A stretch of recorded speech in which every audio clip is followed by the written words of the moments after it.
सभी विद्यार्थियों का स्वागत है।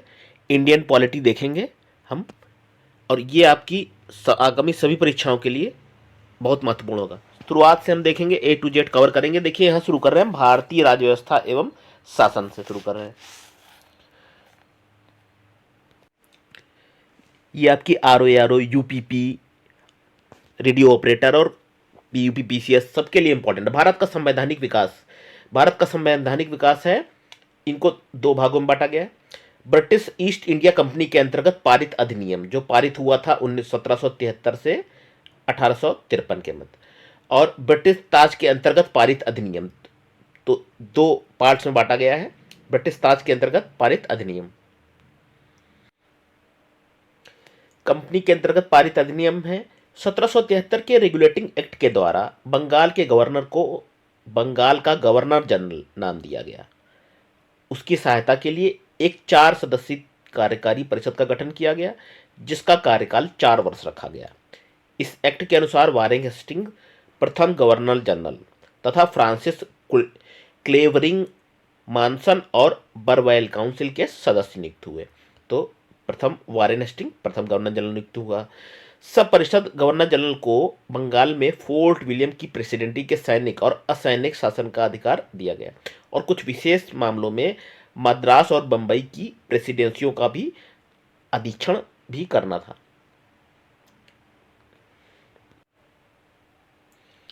इसी एक्ट के तहत कलकत्ता में 1774 में उच्चतम न्यायालय की स्थापना की गई।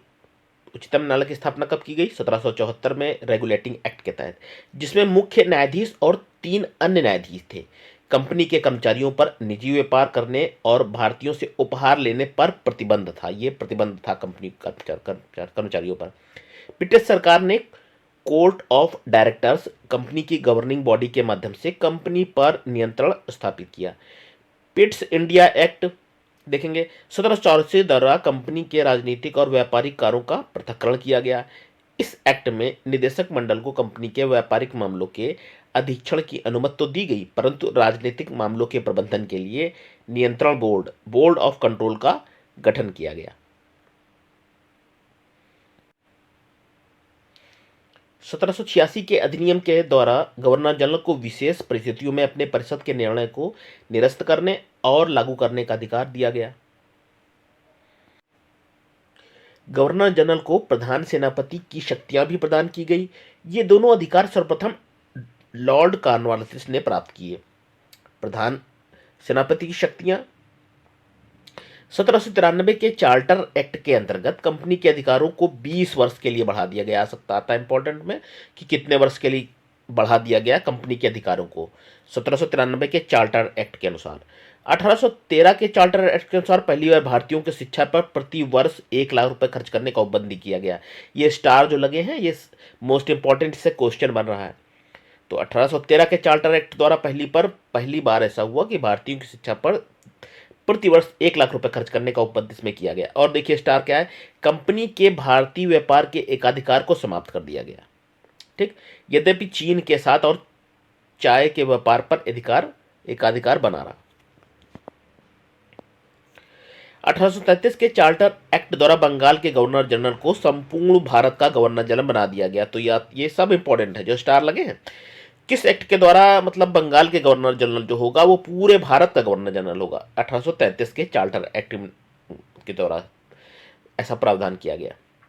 इस चार्टर एक्ट की धारा 87 के अनुसार कोई भी भारतीय केवल धर्म, जाति, स्थान, वंश और वर्ण के आधार पर सरकारी सेवा के लिए अयोग्य नहीं समझा जाएगा। मतलब किसी प्रकार का उसके साथ भेदभाव नहीं होगा। अगला है, देश की शासन प्रणाली का केंद्रीकरण कर दिया गया। ठीक है, सेंट्रलाइजेशन कर दिया गया। नेक्स्ट है, लॉर्ड विलियम बेंटिंग भारत के प्रथम गवर्नर जनरल थे। ठीक है, आप महत्वपूर्ण पॉइंट है, पॉज करके नोट करते रहिएगा। कंपनी के समस्त व्यापारिक कार्य समाप्त कर दिए गए और भविष्य में उसे केवल राजनीतिक कार्य ही करने थे। गवर्नर जनरल की परिषद में एक कानूनी सदस्य 14 सदस्य को शामिल किया गया। सर्वप्रथम मैकाले को कानूनी सदस्य के रूप में शामिल किया गया था, और इस एक्ट के तहत सब परिषद गवर्नर जनरल को पूरे भारत के लिए कानून बनाने का अधिकार प्रदान किया गया था।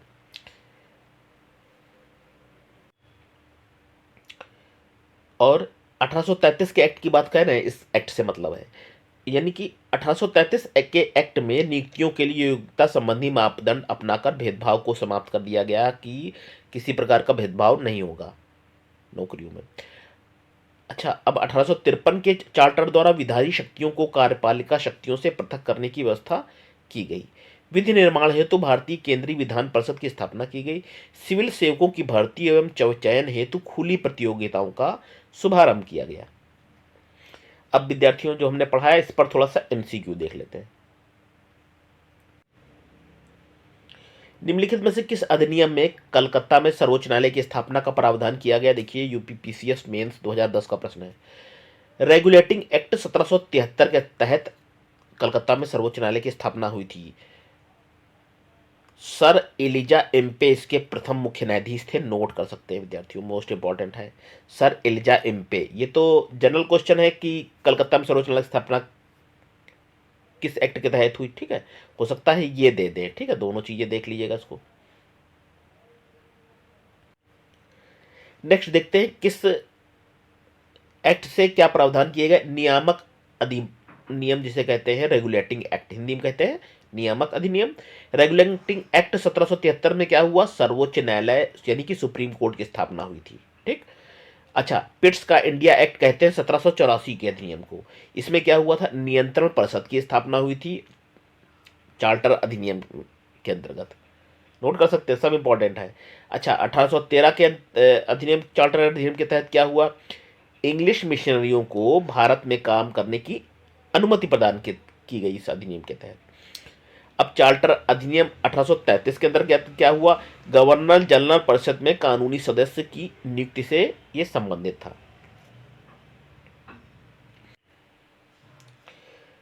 नेक्स्ट देखेंगे, इनमें किसी भारत में अंग्रेजी शिक्षा की नींव पड़ी किसके द्वारा पड़ी थी? तो 1813 के चार्टर एक्ट द्वारा अंग्रेजी शिक्षा की नींव पड़ी थी। और ये भी आपका 2 नंबर भी सही है। General committee of public construction 1823 के तहत और प्राच्यविद एवं आंग्लविद विवाद भी अंग्रेजी शिक्षा की नींव डालने में इन तीनों फैक्टर्स ने सब महत्वपूर्ण भूमिका निभाई। तो डी ऑप्शन हो जाएगा आपका। इसको थोड़ा सा और विस्तार से देखते हैं। ईस्ट इंडिया कंपनी ने ओरिएंटल शिक्षा की प्रचलित प्रणाली को हतोत्साहित किया और पश्चिमी शिक्षा और अंग्रेजी शिक्षा भाषा को बढ़ावा दिया। 1813 के चार्टर अधिनियम में भारत में शिक्षा के प्रचार के लिए प्रतिवर्ष 1 लाख खर्च करने के प्रावधान को अपनाया गया। 1823 में general committee of public instruction का गठन किया गया, जिसकी जिम्मेदारी शिक्षा के लिए 1 लाख रुपए देने की थी, ग्रांट देने की थी। समिति में 10 यूरोपीय सदस्य शामिल थे, जिसके अध्यक्ष कौन थे? लॉर्ड मैकाले थे। इसके बाद governor general Lord William Cavendish Bentinck 1828 से 1835 के शासनकाल में 7 मार्च 1835 को लॉर्ड मैकाले के प्रस्ताव को स्वीकार कर लिया गया। कब स्वीकार किया गया? इस 7 मार्च 1835 को लॉर्ड मैकाले के प्रस्ताव को, क्या, अंग्रेजी भाषा को भारत में अनुमति देने के लिए, ताकि अधिक से अधिक संख्या में भारतीय इंग्लिश सीखें और उनके सरकारी विभागों में काम करें। अंग्रेजी को इस शिक्षा का माध्यम मान लिया गया। भारत में आंग्ल शिक्षा के समर्थकों के नेता, देखिए हो सकता है ये देना, ट्रेवेलियन थे। चैंपियंस जो थे, समर्थक थे, ट्रेवेलियन थे उसमें। जबकि एस.टी. प्रिंसेप प्राच्य शिक्षा के समर्थकों के नेतृत्व करता थे। तो आप नोट कर सकते हैं H.T. प्रिंसेप, ये ओरिएंटलिस्ट थे। नेक्स्ट देखिए, किस अधिनियम के तहत ब्रिटिश संसद ने चाय और चीन के साथ व्यापार को छोड़कर ईस्ट इंडिया कंपनी के भारत के साथ व्यापारिक एकाधिकार को समाप्त कर दिया? तो वो था 1813 का चार्टर अधिनियम।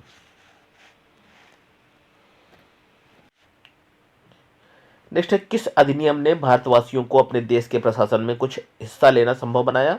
तो था चार्टर एक्ट 1833।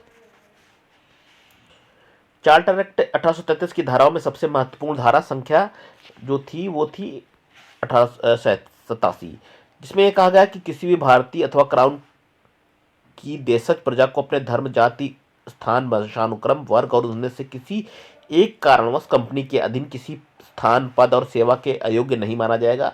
इक्वलिटी की बात इसमें कही थी, समानता की। कालांतर में राजनीतिक आंदोलनों में 1833 एक्ट जो लाया था, जिसमें ये कहा था कि पद देने में, पोस्ट देने में या सेवा देने में किसी के साथ भेदभाव नहीं किया। यह धारा प्रशासन से में भागीदारी हेतु मुख्य आधार बनी। तो नोट कर सकते हैं आप 1833 का एक्ट। चलिए कुछ अधिनियम देख लेते हैं। भारतीय शासन अधिनियम ये देखे 1858, ठीक है। 1857 क्रांति के बाद ये जो आया था, इसमें क्या हुआ था, भारत का शासन ब्रिटिश ताज के अधीन कर दिया गया, ठीक है। ब्रिटिश से चलने लगा डायरेक्ट शासन। गवर्नर जनरल के पदनाम को बदलकर भारत का वायसराय कर दिया गया। तो गवर्नर जनरल नहीं रहा, उसको कहेंगे हम भारत का वायसराय, जो ब्रिटिश ताज का प्रत्यक्ष प्रतिनिधि बन गया। तो लॉर्ड केनिन भारत के प्रथम वायसराय बने। अब जो गवर्नर जनरल का पद खत्म कर दिया गया, वायसराय हो गया उसके स्थान पर। नियंत्रण बोर्ड और निदेशक बोर्ड को समाप्त कर दिया गया। इस अधिनियम द्वारा भारत के राज्य सचिव पद का सृजन किया गया, जिसमें भारतीय प्रशासन पर संपूर्ण नियंत्रण की शक्ति निहित थी। और देखते हैं स्टार लगा, सब महत्वपूर्ण प्रश्न है। भारत परिषद अधिनियम जो 1861 के द्वारा क्या हुआ, कानून बनाने की प्रक्रिया में भारतीय प्रतिनिधियों को शामिल करने की शुरुआत हुई कि कोई कानून बनेगा तो अब इंडियन रिप्रेजेंटेटिव भी उसमें शामिल होंगे। ये 1861 अधिनियम के तहत ये हो गया। अधिनियम द्वारा मद्रास और बंबई की प्रेसिडेंसियों को पुनः विधायी शक्तियां देकर विकेंद्रीकरण की प्रक्रिया की शुरुआत की गई 1861 के अधिनियम द्वारा। इस वायसराय को आपातकाल में परिषद की संस्तुति के बिना अध्यादेश जारी करने के लिए अधिकृत किया गया। नेक्स्ट है भारत परिषद अधिनियम 1892 के माध्यम से केंद्रीय और प्रांतीय विधान परिषदों में अतिरिक्त गैर सरकारी सदस्यों की संख्या बढ़ा दी गई। अब 1892 के भारत परिषद अधिनियम के तहत क्या हुआ बताया आपको, केंद्रीय और प्रांतीय विधानसभाओं में सदस्यों की संख्या बढ़ा दी गई। ये पूछा जाता है ना किस अधिनियम के तहत क्या हुआ। केंद्रीय विधान परिषद के भारतीय सदस्यों को वार्षिक बजट पर बहस करने और सरकार से प्रश्न पूछने का अधिकार भी दिया गया, क्या 1892 के अधिनियम के तहत। परंतु मतदान करने का अधिकार नहीं दिया गया। प्रश्न पूछ सकते हैं लेकिन वो मतदान नहीं कर सकते 1892 के अधिनियम के तहत। निर्वाचन पद्धति का आरंभ किया जाना इस अधिनियम की महत्वपूर्ण विशेषता थी। मतलब कहीं ना कहीं प्रश्न पूछने का अधिकार दे दिया गया तो धीरे धीरे शुरुआत हो गई कि अब निर्वाचन में पद्धति में भी भाग ले सकते हैं। भारत परिषद अधिनियम जो देखिए 1919 का, इसको कहते हैं मार्ले मिंटो सुधार। इसमें क्या हुआ देखते हैं। 1919 को कहते हैं मार्ले मिंटो सुधार। इसमें के नाम से इस अधिनियम में देखिए भारतीयों को विधि निर्माण और प्रशासन दोनों में प्रतिनिधित्व प्रदान किया। अभी तक तो ये हुआ 1892 में कि उनको केवल प्रश्न पूछने का अधिकार था। इसमें क्या कर दिया गया कि दोनों, उनको प्रश्न पूछना का अधिकार है, उनको प्रशासन विधि निर्माण दोनों में प्रतिनिधित्व दिया गया। इस अधिनियम में ने केंद्रीय और प्रांतीय विधायी शक्ति को बढ़ा दिया। परिषद के सदस्यों को बजट की विवेचना करने और उस पर प्रश्न करने का अधिकार दिया गया। पृथक निर्वाचन के आधार पर मुस्लिमों के लिए सांप्रदायिक प्रतिनिधित्व का प्रावधान किया गया। देखिए कहीं ना कहीं फूट डालने की शुरुआत मार्ले मिंटो जो 1909 में आया था, ठीक है, इसके द्वारा की गई। क्या कि पृथक निर्वाचन की व्यवस्था शुरू हो गई, ठीक है। पृथक निर्वाचन के आधार पर मुस्लिमों के लिए सांप्रदायिक प्रतिनिधित्व का प्रावधान किया गया। और अब देखते हैं अगला, जो भारत शासन अधिनियम 1919 के तहत क्या हुआ। देखिए इसको 1919 के अधिनियम कहते हैं हम मॉन्टेग्यू चेम्सफोर्ड सुधार, ठीक, अधिनियम इसके नाम से जानते हैं। इसमें क्या हुआ, इसमें और पहली बार प्रत्यक्ष चुनाव प्रणाली अपनाई गई। तो आप एक तरफ अधिनियम लिख सकते हैं, ठीक, और दूसरी तरफ उस अधिनियम के तहत क्या सुधार हुआ और उसमें क्या नई चीज जोड़ी गई। तो इस तरह से नोट्स बना सकते हैं आप, ठीक, आएगा जरूर, एक क्वेश्चन मिल जाना चाहिए उसमें आपको। तो 1919 के तहत क्या हुआ, प्रत्यक्ष चुनाव प्रणाली अपनाई गई। सांप्रदायिक आधार पर निर्वाचन प्रणाली का विस्तार करते हुए इसे सिखों, ईसाइयों, आंग्ल भारतीयों और यूरोपियों पर भी लागू किया गया। सब पर लागू कर दिया गया कुल मिलाकर। इस अधिनियम द्वारा पहली बार केंद्र में द्विसदनीय व्यवस्था शुरू की गई। किसके द्वारा, 1919 अधिनियम द्वारा द्विसदनीय व्यवस्था शुरू की कर दी गई। और देखते हैं 1919 अधिनियम में और क्या हुआ। इस अधिनियम द्वारा सभी विषयों को केंद्र और प्रांतों में बांट दिया गया। द्विसदनीय केंद्रीय विधानमंडल समस्त ब्रिटिश भारत के लिए कानून बना सकती थी। ठीक, इस अधिनियम के तहत प्रांतों में द्वैत शासन प्रणाली लागू हुई। 1919 की बात कर रहे हैं। प्रांतों में द्वैत शासन प्रणाली किस अधिनियम के तहत लागू हुई? 1919। प्रांतीय विषयों को दो भागों में आरक्षित और हस्तांतरित विषयों में बांटा गया। इस अधिनियम में पहली बार उत्तरदायी शासन का प्रयोग हुआ। पूछा जा सकता है किस उत्तराधिकारी का शासन का शब्द का प्रयोग किस अधिनियम में हुआ? तो 1919। और क्या हुआ? इसके अंतर्गत एक आयोग का गठन किया जाना था, जिसका कार्य 10 वर्ष बाद इस अधिनियम की समीक्षा करने के बाद रिपोर्टिंग देना था। नेक्स्ट है भारत सरकार अधिनियम 1935। चलिए 1935 के तहत क्या हुआ नई चीजें? इसमें यह हुआ, 1935 की बात कर रहे हैं, भारत में संघात्मक सरकार की स्थापना की गई। ठीक है, 1935 पे आ जाते हैं। इस अधिनियम द्वारा 1935 द्वारा प्रांतों में द्वैत शासन समाप्त करके शुरू हुआ था, अब 1935 के तहत समाप्त करके केंद्र में द्वैत शासन प्रणाली लागू की गई। 1935 की बात करें, भारत में मुद्रा और शाख पर नियंत्रण के लिए भारतीय रिजर्व बैंक की स्थापना हुई। आ सकता है प्रश्न, ये स्टार लगाए ना, सब प्रश्न आए हुए हैं परीक्षा में। अगर ये बात करें कि भारत में रिजर्व बैंक की स्थापना किस अधिनियम के तहत हुई, तो 1935 के अधिनियम के तहत भारत में रिजर्व बैंक की स्थापना हुई 1 अप्रैल 1935 को। सांप्रदायिक निर्वाचन प्रणाली का शुरुआत करते हुए दलित जातियों, महिलाओं और मजदूरों को इसमें शामिल किया गया। इस अधिनियम के तहत वर्ष 1937 में संघीय न्यायालय की स्थापना हुई। तो आप नोट कर सकते हैं, संघीय न्यायालय की स्थापना भी 1935 का। इस अधिनियम द्वारा वर्मा को ब्रिटिश भारत से अलग कर दिया गया। ठीक, पहले वर्मा भारत का ही भाग था, तो अलग कर दिया गया। और है दो नए प्रांत। कौन से दो नए प्रांत बनाए गए? सिंधु बनाया गया और उड़ीसा बनाया गया। ठीक, सिंधु और उड़ीसा का निर्माण हुआ।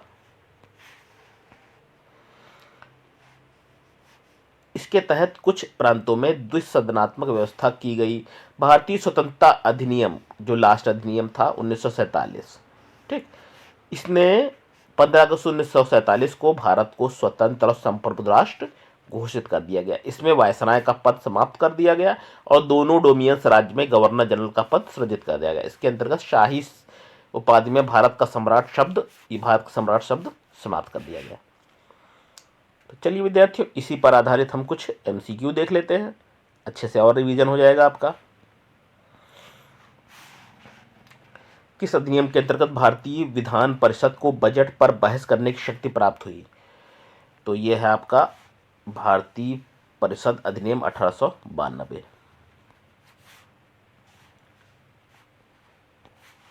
1892 के भारतीय परिषद अधिनियम ने विधायी परिषद के कार्यों में वृद्धि की, जिसके तहत बजट पर बहस करने की शक्ति दी गई, परंतु मतदान का अधिकार, बताया ना, प्रश्न तो पूछने का अधिकार दिया गया, लेकिन मतदान का, इस अधिनियम के तहत कार्यपालिका से प्रश्न पूछने की अनुमति दी गई।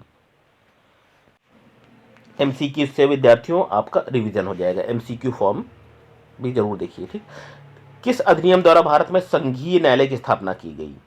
तो ये आपका है, भारत में संघीय न्यायालय की स्थापना 1 अक्टूबर 1937 को भारत सरकार अधिनियम 1935 के तहत ये की गई थी। 1935 में कोई दिया नहीं है, तो नन ऑफ दीज आएगा, डी। इसके प्रथम मुख्य न्यायाधीश थे सर मैरिस ग्लेवर थे। इसमें दिए गए विकल्पों में भारत सरकार अधिनियम 1935 नहीं होने का, इसमें डी ऑप्शन जो है इसमें दिया नहीं हुआ है 1935, तो डी ऑप्शन है। अगला है, भारत का संघीय न्यायालय निम्नलिखित में से किस वर्ष में स्थापित किया गया था? संघीय न्यायालय स्थापित किया गया था 1937 में, बी ऑप्शन है आपका।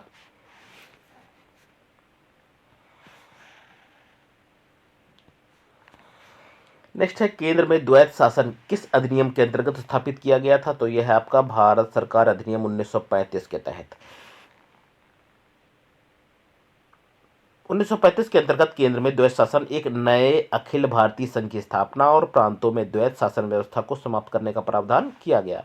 प्रांतों में द्वैत शासन का उपबंध 1919 के उपबंध द्वारा किया गया था। केंद्र में द्वैत शासन के तहत संघीय विषयों को दो भागों में बांटा गया, रिजर्व में और हस्तांतरित विषय में। किस अधिनियम में केंद्र में द्वैध शासन प्रणाली को स्थापित किया गया? 1919 के में, 1935 के तहत।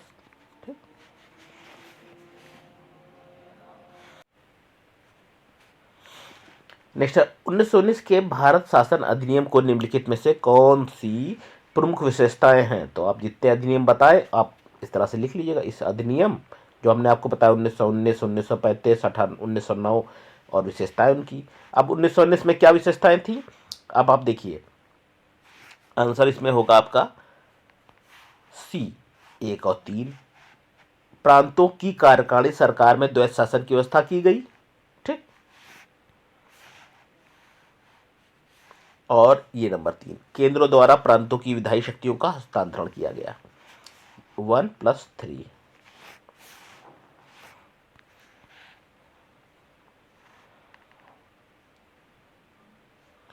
चलिए थोड़ा डिटेल में देख लेते हैं और रिवाइज हो जाएगा। भारत सरकार अधिनियम 1919 ब्रिटिश संसद के द्वारा पारित अधिनियम था जिसका उद्देश्य भारतीय शासन में भारतीयों को भागीदारी को बढ़ाना था।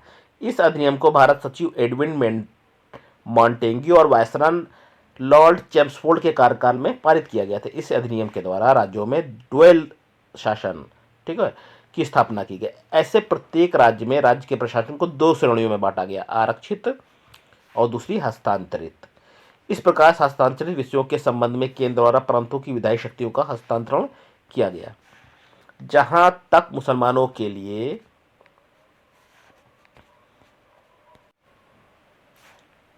पृथक सांप्रदायिक निर्वाचन व्यवस्था का प्रश्न है तो यह प्रावधान 1919 के अधिनियम में ही पहले से ही कर लिया गया था, पार्लियामेंट सुधार में।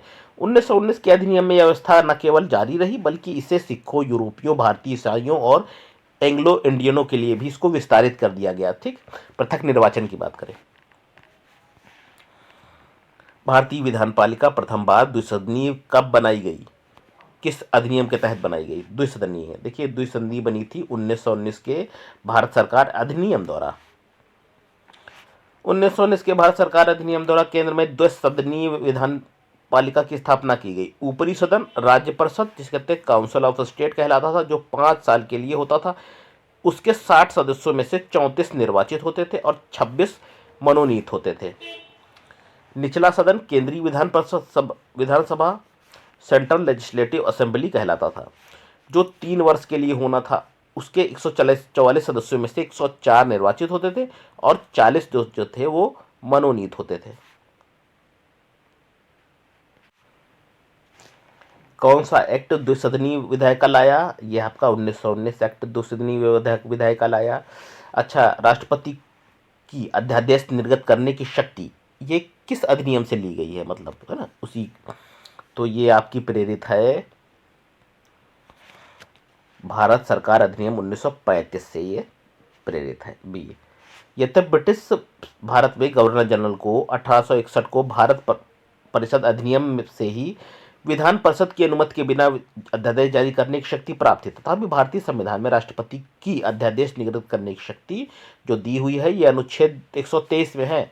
भारत सरकार अधिनियम 1935 की धारा जो 42 धारा है उसी से मिलती जुलती है। ठीक है, इसलिए उससे इंस्पायर्ड है ये।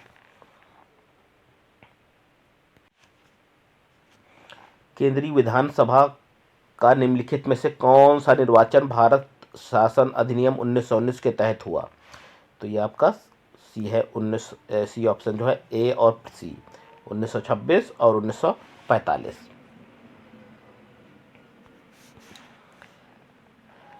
वर्ष 1926 और वर्ष 1945 का केंद्रीय विधानसभा चुनाव भारत शासन अधिनियम 1919 के तहत हुआ था। ठीक।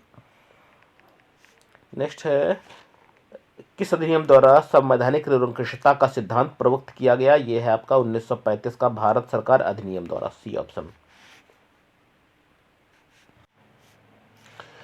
भारत के संविधान में केंद्र और राज्यों के बीच किया गया शक्तियों का विभाजन इनमें से किसके उल्लिखित योजना पर आधारित है? तो ये देखिए भारत सरकार अधिनियम 1935 से प्रेरित है। ये जो केंद्र, सेंट्रल और स्टेट के बीच में जो डिवीजन ऑफ पावर्स है ये 1935 से प्रेरित है। ब्रिटिश शासनकाल के दौरान 1935 का भारत शासन अधिनियम पारित किया गया, जिसमें केंद्र और राज्यों के बीच शक्तियों का बंटवारा किया गया था। राज्यों में द्वैत शासन जो लागू था उसको समाप्त कर दिया गया था, केंद्र में द्वैत शासन को लागू किया गया था। इसमें से एक अखिल भारतीय महासंघ स्थापित करने का प्रावधान किया गया। इस संघ का निर्माण तत्कालीन ब्रिटिश भारत के चीफ कमिश्नर प्रांतों और देसी रियासतों से मिलाकर होना था, परंतु यह व्यवस्था लागू नहीं की जा सकी। 1935 के भारत सरकार अधिनियम द्वारा स्थापित होने वाले संघ में अवशिष्ट शक्तियों गवर्नर जनरल को प्रदान कर दी गई थी। भारत सरकार अधिनियम 1935 की कौन सी इसमें बताया विशेषता नहीं थी, तो ये नहीं थी। बी, अवशिष्ट विशिष्ट विधायकों को आवंटित किया गया। तो 1935 की विशेषता थी कि इस अधिनियम में अखिल भारतीय महासंघ का प्रावधान किया गया। ठीक, प्रांतीय स्वायत्तता के सूत्रपात का संकेत था और इसमें प्रांतीय स्तर पर द्वैत शासन प्रणाली को समाप्त कर केंद्र में लागू किया गया। एक संघीय व्यवस्था और केंद्र में द्वैत शासन भारत में लागू किया गया था। ये 1935 के अधिनियम द्वारा लागू किया गया था। ऑप्शन आपका सी हो जाएगा। अखिल भारतीय महासंघ स्थापित करने का प्रावधान किया गया, अभी बताया आपको 1935 के तहत। किस अधिनियम में भारत में संघीय शासन की व्यवस्था की गई थी, तो 1935 के तहत संघीय शासन व्यवस्था की गई थी। 1935 के अधिनियम द्वारा स्थापित संघ में विशेष, थोड़ा सा 1935 ज्यादा इंपॉर्टेंट है ना, इसलिए उससे प्रश्न ज्यादा दिए गए। 1935 के अधिनियम द्वारा स्थापित संघ में अवशेष शक्तियां किसको दी गई थी? ये दी गई थी गवर्नर जनरल को। कौन सा भारत शासन अधिनियम 1935 में स्वीकार किया गया, महत्वपूर्ण और स्थायी अवयव नहीं है? तो ये आपका देश के लिए लिखित संविधान ये नहीं है, बाकी बी सी डी है। देखिए, जो 1935 का भारत शासन अधिनियम था, इसमें लिखित संविधान का कोई उल्लेख नहीं था। भारत के लिए संविधान का सर्वप्रथम उल्लेख क्रिप्स मिशन में किया गया था, 1942 में किया गया था। ठीक है, 1935 का गवर्नर ऑफ इंडिया एक्ट क्यों महत्वपूर्ण है? ये आपका यह भारतीय संविधान का प्रमुख स्रोत है। ठीक है, क्योंकि काफ़ी चीज़ें इससे ली गई हैं, इसलिए 1935 का गवर्नमेंट ऑफ इंडिया इंपॉर्टेंट है। थोड़ा सा इसमें देख लेंगे। भारत का वर्तमान संवैधानिक ढांचा बहुत कुछ 1935 के अधिनियमों पर आधारित है, तो इसको ज़्यादा तैयार कर लीजिएगा, प्रश्न काफ़ी आते हैं इससे। क्या क्या विशेषता रही है, तो ये आप 8 पॉइंट है, इनको नोट कर लीजिए। संघात्मक सरकार इससे मिली, ठीक है, और केंद्र में द्वैत शासन की स्थापना का प्रावधान इसमें था। प्रांतों में द्वैत शासन के स्थान पर स्वायत्त शासन की बात इसमें कही गई थी। द्विसदनीय केंद्रीय विधानमंडल, प्रांतीय शासन व्यवस्था, प्रांतीय विधानमंडल, केंद्र और प्रांतों में शक्तियों का विभाजन, फेडरल न्यायालय की स्थापना, ये 1935 का अधिनियम की प्रमुख विशेषताएं थी। आप नोट कर सकते हैं, 8 पॉइंट है इसमें। ठीक है, जिसमें मोस्ट इंपॉर्टेंट बात करें तो 2 नंबर वाला ही ज़्यादा इंपॉर्टेंट है। ठीक, और एक तो है ही है जैसे, और 3 नंबर भी इंपॉर्टेंट है। ठीक, इंपॉर्टेंट सभी है, लेकिन ये मोस्ट वाली की बात है। प्रांतीय शासन व्यवस्था ये, ठीक, तो ये ज़्यादा नहीं है। फेडरल न्यायालय की स्थापना बाकी आप देख लीजिएगा। ठीक, नोट कर लीजिएगा सब। निम्नलिखित अधिनियमों में से किस अधिनियम के फलस्वरूप वर्मा भारत से अलग हुआ था? वर्मा भारत से अलग हुआ, अभी बताया 1935 से अधिनियम। चलिए हम धीरे धीरे इंडियन पॉलिटी की ओर बढ़ रहे हैं और संविधान सभा और संविधान निर्माण प्रक्रिया को देखेंगे, समझेंगे। ठीक, वीडियो विद्यार्थियों ज़्यादा से ज़्यादा शेयर कर दीजिएगा ताकि सभी विद्यार्थी इसका लाभ उठा सके, और कैसा लग रहा है कमेंट करके जरूर बताइएगा। संविधान सभा और संविधान निर्माण प्रक्रिया क्या थी?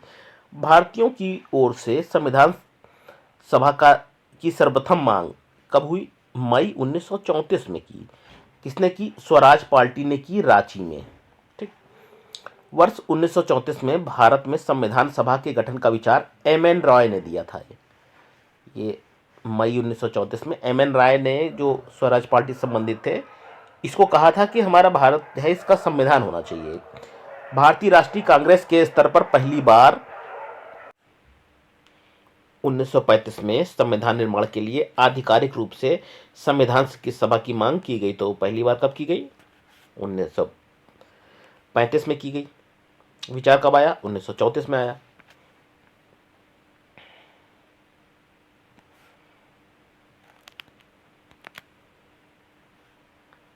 एक निर्वाचित संविधान सभा द्वारा भारत के संविधान का निर्माण करने का प्रस्ताव सर्वप्रथम 1942 में किस योजना के तहत? कृषि मिशन योजना के तहत किया गया। कैबिनेट मिशन योजना 1946 द्वारा भारतीय सभा का प्रातिनिधिक निर्वाचन के आधार पर गठन किया गया था। कैबिनेट मिशन की रिपोर्ट के अनुसार संविधान सभा निर्वाचित होनी थी और प्रांतों का प्रतिनिधित्व जनसंख्या के आधार पर होना था। इसके तहत मोटे तौर पर प्रति 10 लाख व्यक्तियों पर एक प्रतिनिधि के निर्वाचन की व्यवस्था ये प्रस्तावित थी। और क्या था इसमें? संविधान सभा की कुल सदस्य संख्या कितनी थी? 389, 389 थी, ये निर्धारित की गई थी, जिसमें 296 जो सीटें थीं वो ब्रिटिश भारत को और 93 सीटें देसी रियासतों को आवंटित की जानी थी। कुल 389 में 296 ब्रिटिश सरकार को, ब्रिटिश भारत को, और 93 देसी रियासतों को। ब्रिटिश भारत को आवंटित 296 और 292 सदस्यों का चयन 11 गवर्नरों के प्रांतों और 4 का चयन मुख्य आयुक्तों के प्रांतों से किया जाना था। देसी रियासतों के प्रतिनिधित्वों का चयन रियासतों के प्रमुखों द्वारा किया जाना था। संविधान सभा के लिए चुनाव जुलाई अगस्त 1946 में संपन्न हुआ। कब संपन्न हुआ? 1946 में संपन्न हुआ। 296 सीटें ब्रिटिश भारत को आवंटित में से कांग्रेस को 208 मिली थी। देखिए तो ठीक है। मुस्लिम लीग को कितनी मिली थी? 73। छोटे समूह और स्वतंत्र सदस्यों को मिली थी 15 सीटें। देसी रियासतों ने संविधान सभा में भाग नहीं लिया। मोस्ट इंपॉर्टेंट नोट कर लीजिए, जो संविधान सभा में देसी जो रियासतें थे उन्होंने भाग नहीं लिया। वो चाहती थी कि हम मिलना नहीं चाहते थे भारत में देसी रियासतें। संविधान सभा अप्रत्यक्ष निर्वाचन का ये परिणाम थी। ठीक, डायरेक्ट पब्लिक ने, जनता ने वोट नहीं दिया। राज्यों की विधानसभाओं का उपयोग विधान निर्वाचक मंडल के रूप में किया गया। यह निर्वाचक वयस्क मताधिकार पर आधारित था। 1935 के अधिनियम के अनुसार मताधिकार कर, शिक्षा और संपत्ति के आधार पर सीमित था। नेक्स्ट है 20 नवंबर 1946 को वायसराय ने निर्वाचित प्रतिनिधियों को आमंत्रित किया कि वे 9 दिसंबर 1946 को संविधान सभा की पहली बैठक में उपस्थित हों। उनसे कहा कि आप 9 दिसंबर 1946 को बैठक होनी है, आप सभी लोग आइए। 9 दिसंबर 1946 को सभा की पहली बैठक में कुल कितने? 207 सदस्य आए। 9 दिसंबर 1946 को संविधान सभा की प्रथम बैठक की अध्यक्षता अस्थायी सदस्य थे उसके डॉक्टर सच्चिदानंद सिन्हा ने की थी। 11 दिसंबर 1946 को संविधान सभा ने डॉक्टर राजेंद्र प्रसाद को निर्विरोध कहा कि आप संविधान सभा के स्थायी अध्यक्ष के रूप में रहेंगे। भारतीय संविधान के निर्माण में संविधान सभा को ले गए थे। देखिए ये तो मालूम होगा सबको, 2 वर्ष 11 माह 18 दिन का समय लगा। इसके कुल 11 अधिवेशन हुए थे। इसमें कुल अवधि 165 दिन रही थी। 11वें अधिवेशन के अंतिम दिन 26 नवंबर 1949, ठीक है, कोई भारतीय संविधान अंगीकार किया गया, स्वीकार कर लिया गया फाइनली। 11 अधिवेशनों के अतिरिक्त संविधान सभा को पुनः 24 जनवरी 1950 को समवेतित हुई, जब सदस्यों द्वारा भारत के संविधान पर हस्ताक्षर किए गए थे। भारतीय संविधान के निर्माण के समय बेनेगल नरसिम्हा राव, जिसे कहते हैं BN राव, को संवैधानिक सलाहकार नियुक्त किया गया। संवैधानिक सलाहकार, इंपॉर्टेंट क्वेश्चन है, संवैधानिक सलाहकार किसको नियुक्त किया गया था? तो BN राव, ठीक, BN राव शॉर्ट में होता है, इनको नियुक्त किया गया था।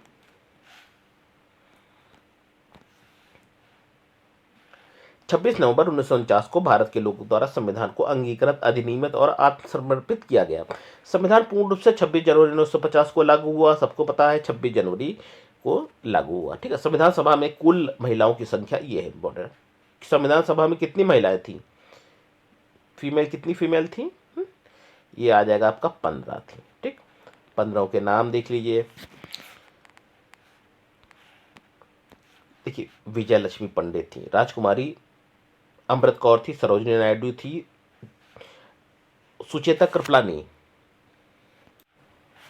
पूर्णिया बनर्जी, लीला राय, जी दुर्गाबाई, हंसा मेहता, कमला चौधरी, रेणुका राय, मालती चौधरी, दक्षयानी वेलायुधन बेगम, एजाज रसूल, एनी मस्किरीनी, अम्मू स्वामीनाथन। ठीक, ये तो 15 महिलाएं थी। ग्रेनी ऑस्टिन ने कहा कि संविधान सभा कांग्रेस थी और कांग्रेस भारत। ये नोट कर लीजिए। अच्छा, ये शब्द हो सकता है किसने कहा, पूछ लें यार। ये संविधान सभा कांग्रेस थी और कांग्रेस क्या थी, भारत थी। ग्रेनविले ऑस्टिन का ये कथन है, मोस्ट इंपॉर्टेंट है। नेक्स्ट है 2 सितंबर 1946 को अंतरिम सरकार का गठन किया गया। इसमें मुस्लिम लीग के सदस्य शामिल नहीं हुआ, हालांकि इसमें शामिल होने के लिए विकल्प खुला रखा गया था।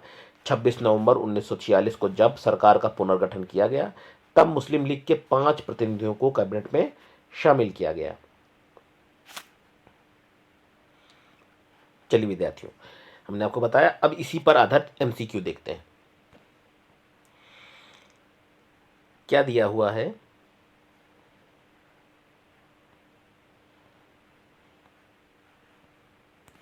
एक निर्वाचित संविधान सभा द्वारा भारत के संविधान का निर्माण करने का प्रस्ताव किया गया था। तो क्रिप्स मिशन द्वारा भारत के संविधान का निर्माण करने का ये प्रस्ताव दिया गया था, सी ऑप्शन है। एक निर्वाचित संविधान द्वारा, ठीक है, बता दिया आपको। द्वितीय विश्व युद्ध के समाप्त होने के पश्चात इसका प्रस्ताव सर्वप्रथम क्रिप्स मिशन द्वारा दिया गया था। कैबिनेट मिशन योजना के अंतर्गत संविधान निर्माता परिषद में प्रत्येक प्रांत को आवंटित सदस्य संख्या निर्धारित करने के लिए एक प्रतिनिधि कितनी जनसंख्या के अनुपात में था। तो एक प्रतिनिधि 10 लाख व्यक्तियों के बराबर था। ठीक है, इनका एक व्यक्ति 10 लाख व्यक्तियों का प्रतिनिधित्व करता था। ये मतलब भी आपसे आपका सीख जाएगा, सब बता भी चुके हैं आपको। ये एमसीक्यू से रिवीजन हो जा रहा है। कैबिनेट मिशन वर्ष 1946 में भारत आया। मिशन ने अपनी रिपोर्ट में संविधान सभा के गठन का एक सूत्र प्रस्तुत किया था, जिसके आधार पर संविधान सभा निर्वाचित होनी थी और प्रांतों का प्रतिनिधित्व जनसंख्या के आधार पर होना था। इसके तहत मोटे तौर पर यह लिया गया कि प्रति 10 लाख व्यक्तियों का प्रतिनिधित्व के निर्वाचन की व्यवस्था प्रस्तावित थी। यह था ना, कौन से कैबिनेट मिशन का सदस्य नहीं था।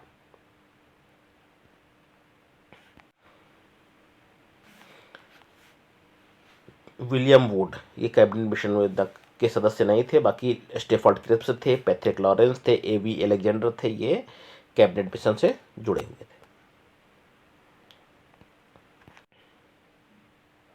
देख लीजिए, कैबिनेट मिशन मार्च 1946 में भारत पहुंचा।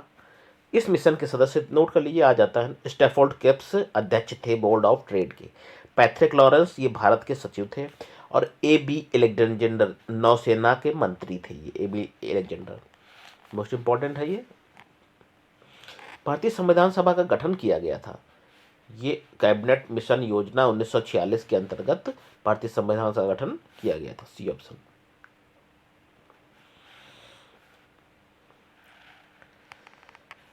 नेक्स्ट है आपका 1946 में निर्मित अंतरिम सरकार में कार्यपालिका परिषद के उपसभापति थे। कौन थे उपसभापति? ये थे जवाहरलाल नेहरू, ए ऑप्शन है।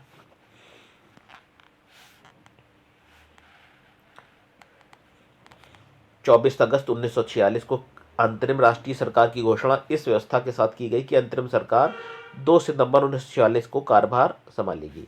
वायसराय इसमें कार्यपालिका परिषद का पदेनाध्यक्ष था और जवाहरलाल नेहरू को उपाध्यक्ष या उपसभापति इसमें बनाया गया था।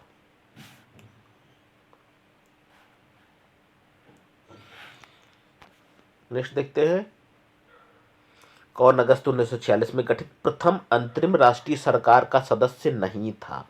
कौन नहीं था? तो इसमें देखिए, डॉक्टर एस राधाकृष्णन नहीं थे, सी राजगोपालाचारी थे, डॉक्टर राजेंद्र प्रसाद थे, जगजीवन राम थे।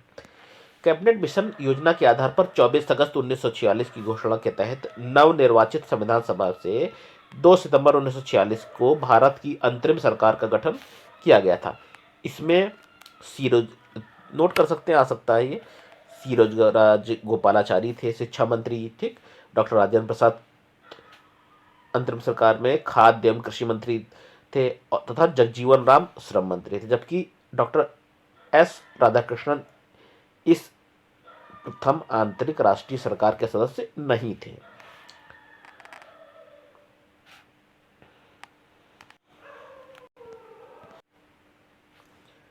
भारत के लिए संविधान की रचना है तो संविधान सभा का विचार सर्वप्रथम प्रस्तुत किया था किसने, अभी बताया आपको, स्वराज पार्टी ने 1934 में ये विचार प्रस्तुत किया था। मई 1934, अच्छा एक्सप्लेन भी देख लेते हैं, ठीक है, रिवाइज हो जाएगा, बता चुके ही हैं। 1934 में रांची में स्वराज पार्टी ने आत्मनिर्णय के अधिकार की मांग और एक प्रस्ताव पारित किया। इसमें कहा गया कि वैश्य मताधिकार के आधार पर निर्वाचित भारतीय प्रतिनिधियों की एक संविधान सभा होगी जो संविधान का निर्माण करेगी। भारतीयों की ओर से संविधान सभा की मांग करने का ये प्रथम अवसर था 1934 में स्वराज पार्टी द्वारा।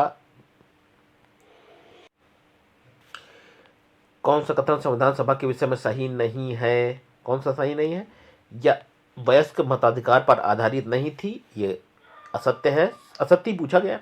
और आपका सही क्या है, 1 और 4 है, ठीक है, सॉरी 1 और 2, या प्रत्यक्ष निर्वाचन का परिणाम थी। संविधान सभा के विषय में देखिए यह है कि ये वयस्क मताधिकार पर आधारित थी और अप्रत्यक्ष निर्वाचन द्वारा होना था, तो इसमें ये 1 और 2 दोनों गलत है।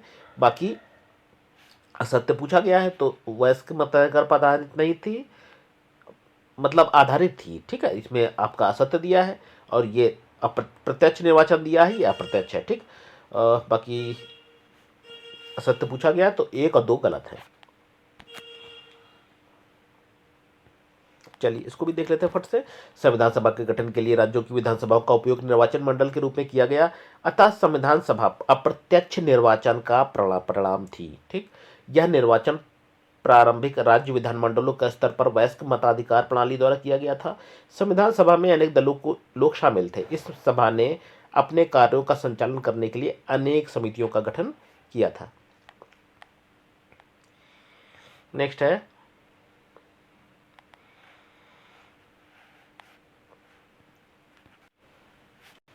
भारत के संविधान का प्रारूप तैयार करने वाली भारत संविधान सभा के सदस्यों को विभिन्न प्रांतों की विधानसभाओं द्वारा चुना गया था। सी ऑप्शन हो जाएगा आपका।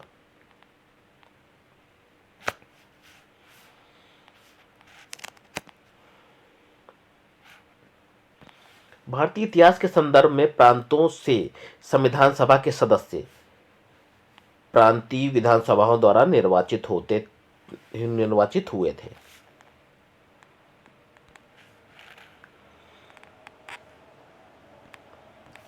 संविधान सभा में सदस्यों का चुनाव कैसे हुआ था, पता है आपको, प्रांतीय सभाओं द्वारा हुआ था संविधान सभा के सदस्यों का चुनाव। डी। संविधान सभा में चुने गए स्थायी अध्यक्ष कौन थे, डॉक्टर राजेंद्र प्रसाद थे। 9 दिसंबर 1946 को संविधान सभा की प्रथम बैठक की अध्यक्षता अस्थायी सदस्य कौन थे, डॉक्टर सच्चिदानंद सिन्हा थे। 11 दिसंबर 1946 को संविधान सभा ने डॉक्टर राजेंद्र प्रसाद को निर्विरोध संविधान सभा के स्थायी सदस्य के रूप में निर्वाचित किया था। जल्दी जल्दी विद्यार्थी इसलिए पढ़ रहे हैं कि समझा चुके हैं आपको। संविधान सभा की प्रथम बैठक की अध्यक्षता किसने की थी, तो ये तय की थी, पता है आपको, डॉक्टर सच्चिदानंद सिन्हा ने की थी।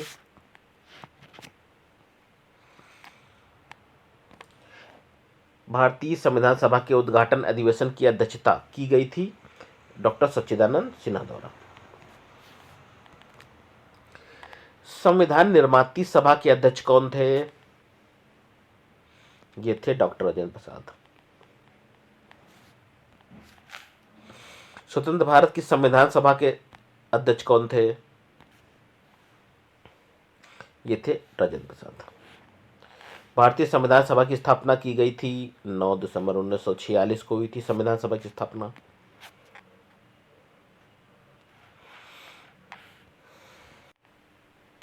संविधान सभा का गठन कब किया गया था, यह हुआ था दिसंबर 1946 में। भारत की संविधान सभा का प्रथम अधिवेशन कब शुरू हुआ था, यह शुरू हुआ था आपका 9 दिसंबर 1946 को। भारतीय संविधान सभा की पहली बैठक कब हुई थी, पहली बैठक हुई थी आपकी 9 दिसंबर 1946 को। भारत को एक संविधान देने का प्रस्ताव संविधान सभा द्वारा पारित किया गया था। कब पारित किया गया था? ये जनवरी 1947 को पारित किया गया था। 22 जनवरी 1947 को संविधान सभा द्वारा भारत को एक संविधान देने का उद्देश्य प्रस्ताव पारित किया गया। उद्देश्य प्रस्ताव को 13 दिसंबर 1946 को संविधान सभा में जवाहरलाल नेहरू द्वारा पेश किया गया। आगे चलकर यही उद्देश्य प्रस्ताव प्रस्तावना का प्रारूप बना। संविधान सभा के सम्मुख संविधान की प्रस्तावना किसने रखा? यह रखा था JL नेहरू जी ने।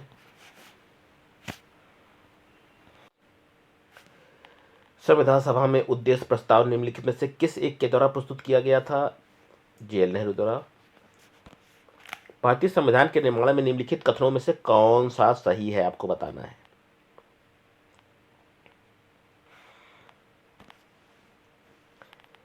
देखिए, पंडित नेहरू के नेतृत्व उद्देश्य प्रस्ताव का जो संविधान सभा द्वारा स्वीकार किया गया था, संविधान के निर्माण पर असर था।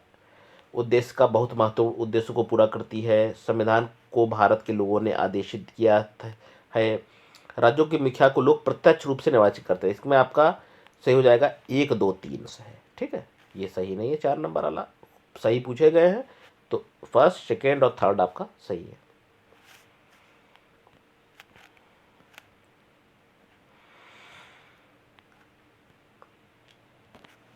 कुल कितने अधिवेशन हुए बताया था आपको? 12 अधिवेशन हुए थे। भारतीय संविधान के निर्माण में संविधान सभा को 2 वर्ष 11 माह 18 दिन का समय लगा। इस दौरान कुल 11 अधिवेशन हुए थे बताया था। कुल अवधि जिनकी रही थी 165 दिन। 11वें अधिवेशन के अंतिम दिन 26 नवंबर 1949 को संविधान को अंगीकृत किया गया। इन 11 अधिवेशनों के अतिरिक्त संविधान सभा पुनः 24 जनवरी 1950 को समवेत हुई। ठीक है, जबकि सदस्यों द्वारा भारत के संविधान पर हस्ताक्षर किए गए। इस प्रकार के निकटतम लगभग इसमें 12 है, तो आप निकटतम है ये, इसलिए ऑप्शन C लिया गया है। इसमें 11 तो हुए थे, उसके अतिरिक्त एक और हुई थी पुनः 24 जनवरी 1950 को, तो इसको मिलाकर आप 12 कह सकते हैं।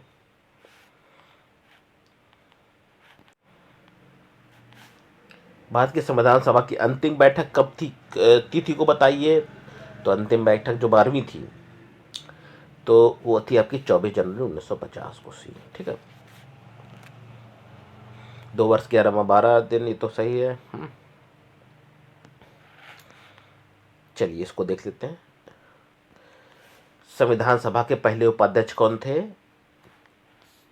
HC मुखर्जी थे। ठीक, इंपॉर्टेंट है ये। प्रारूप समिति के मूलतः एकमात्र कांग्रेसी सदस्य कौन थे? ये थे KM मुंशी। राजस्थान की रियासतों का प्रतिनिधित्व करने वाले संविधान सभा के सदस्य कौन थे? तो राजस्थान का तरफ से VT कृष्णामाचारी ने किया था। संघ संविधान समिति के अध्यक्ष कौन थे? ये थे आपके जवाहरलाल नेहरू। ये देखिए मोस्ट इंपॉर्टेंट कहाँ क्या, UP lower, Jharkhand, Uttarakhand, UP PCS में सब आया हुआ। संवैधानिक सलाहकार कौन थे भारतीय संविधान के निर्माण के? BN राव, बताया भी आपको। बेनेगल नरसिंह राव, BN राव थे संविधान के निर्माण के समय संवैधानिक सलाहकार। प्रारूप किसके द्वारा तैयार किया गया था? ड्राफ्ट BN राव द्वारा तैयार किया गया था। जो संवैधानिक सलाहकार समिति के सदस्य थे, अध्यक्ष थे, इनके द्वारा ड्राफ्ट तैयार किया गया, जिस पर विचार और परिवर्तन करके प्रारूप समिति द्वारा संविधान सभा के समक्ष संविधान का मसौदा प्रस्तुत किया गया। BN राव के मूल प्रारूप में 243 अनुच्छेद थे और 13 अनुसूचियां थी, जो उन्होंने मूल बनाया था। 243 अनुच्छेद और 13 अनुसूचियां। भारतीय संविधान में भारतीय संविधान का तृतीय वाचन कब प्रारंभ हुआ था?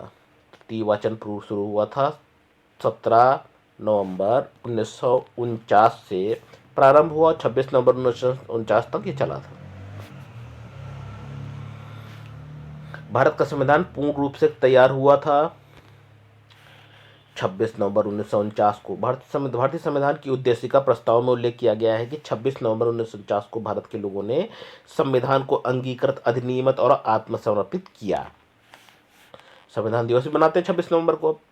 संविधान को अपनाने, उसके पूर्ण होने, पारित होने तो उसको अंतिम रूप देने की तारीख जो थी वो थी 26 नवंबर 1949 को। इसी दिन नागरिकता अंतःकालीन संसद, अस्थायी और संक्रमणकालीन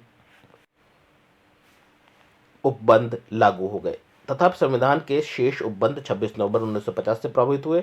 अतः संविधान के पूर्ण रूप से लागू होने और पूर्ण रूप से क्रियान्वित होने की तिथि जो है वो 26 जनवरी 1950 को ग्रहण करते हैं। नेक्स्ट देखिए, इंपॉर्टेंट है, संविधान को 26 जनवरी के दिन लागू करने का निर्णय इसीलिए किया गया, क्यों किया गया, 26 जनवरी को ही निर्णय क्यों लिया गया। देखिए, कांग्रेस ने इस तिथि को 1930 में स्वतंत्रता दिवस के रूप में मनाया था। मतलब भारत की आज़ादी से पहले एक बार और आज़ादी यानी स्वतंत्रता दिवस मनाया जा चुका था, कांग्रेस ने मनाया था 1930 को, 26 जनवरी 1930 को। तो इसीलिए 26 जनवरी के दिन लागू किया गया। चलिए कुछ डिटेल देख लेते हैं। ये इसमें से प्रश्न मिल सकता है विद्यार्थियों। भारतीय राष्ट्रीय कांग्रेस के लाहौर अधिवेशन कब 1929 में पूर्ण स्वराज की घोषणा की गई थी, ठीक, और 26 जनवरी को स्वतंत्रता दिवस के रूप में मनाए जाने का संकल्प लिया था। आज़ादी के पूर्व तक 26 जनवरी को स्वतंत्रता दिवस के रूप में मनाया जाता भी रहा, परंतु भारत 15 अगस्त 1947 को स्वतंत्र हो गया। तब से प्रत्येक 15 अगस्त को स्वतंत्रता दिवस के रूप में मनाया जाने लगा। जबकि स्वतंत्रता प्राप्त के पश्चात 26 जनवरी की तिथि को अविस्मरणीय बनाने के लिए, मतलब आज़ादी तो दिन तो मनाया गया जाता रहा स्वतंत्रता दिवस, लेकिन आज़ाद 15 अगस्त को हुआ, तो 26 जनवरी को जो पहले स्वतंत्रता दिवस मनाते थे उसको न भूले, उसके लिए 26 जनवरी 1950 को लागू किया गया। ठीक है, 26 जनवरी को गणतंत्र दिवस के रूप में मनाया गया।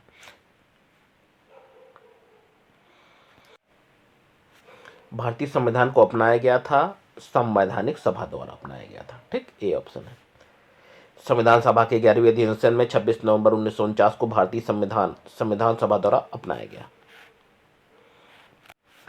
संविधान सभा भारतीय संविधान को अंगीकृत किया गया था 26 नवंबर 1949 को अंगीकृत किया गया था।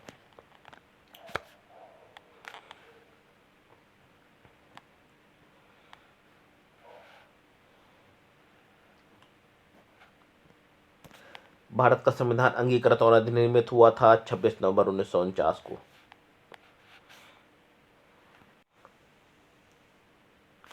B.R. अम्बेडकर का संविधान सभा में निर्वाचन हुआ था, ये हुआ था बम्बई प्रेसिडेंसी से। 1946 में संपन्न संविधान सभा के प्रारंभिक चुनाव में डॉक्टर B.R. अम्बेडकर अविभाजित भारत के बंगाल प्रांत के पूर्वी भाग से निर्वाचित हुए थे। बाद में यह क्षेत्र पाकिस्तान के क्षेत्र में चला जाने के कारण डॉक्टर अम्बेडकर भारतीय गणराज्य के बम्बई प्रेसिडेंसी के पूना संसदीय क्षेत्र से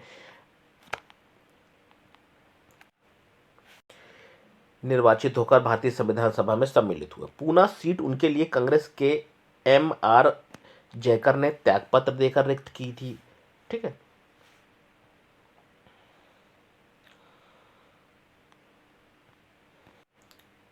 तो इसमें फाइनली जो है उत्तर आपका बम्बई प्रेसिडेंसी से निर्वाचित सदस्य के रूप में उन्होंने कार्य किया था। Doctor B.R. अम्बेडकर, भीमराव अम्बेडकर जी का जन्म कब हुआ और जन्म और मृत्यु 1891 से 1956 तक। भारतीय संविधान निर्माण में प्रमुख भूमिका निभाने वाले डॉक्टर B.R. अम्बेडकर का जन्म 14 अप्रैल 1891 को महू मध्य प्रदेश में हुआ था और मृत्यु उनकी 6 दिसंबर 1956 को दिल्ली में हुई थी।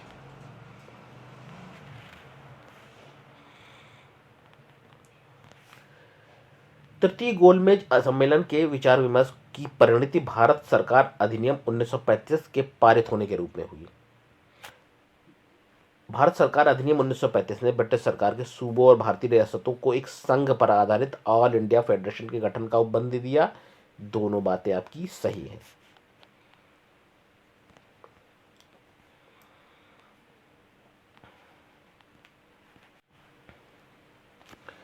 संविधान सभा में वयस्क मताधिकार को 15 वर्ष के लिए स्थगित करने की बात की गई थी मौलाना आजाद ने। संविधान सभा में वयस्क मताधिकार विषय पर बहस के दौरान मौलाना अबुल कलाम आजाद ने वयस्क मताधिकार को 15 वर्षों के लिए स्थगित करने की उन्होंने वकालत की थी। किंतु डॉक्टर राजेंद्र प्रसाद और पंडित जवाहरलाल नेहरू ने जोरदार ढंग से अपनाने के लिए इसका समर्थन किया।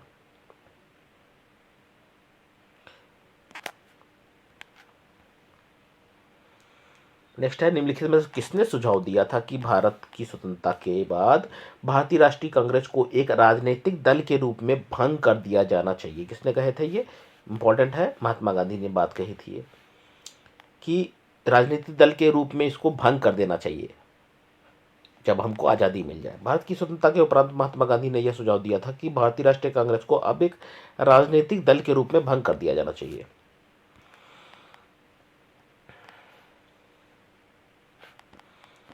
अपनी राष्ट्रवादी प्रतिक्रिया में भारतीय संविधान के निर्माताओं ने अल्पसंख्यकों के हितों और भावनाओं के महत्व को कम करके आका। ये बात किसने कही? आइवर जेनिंग्स ने कही थी।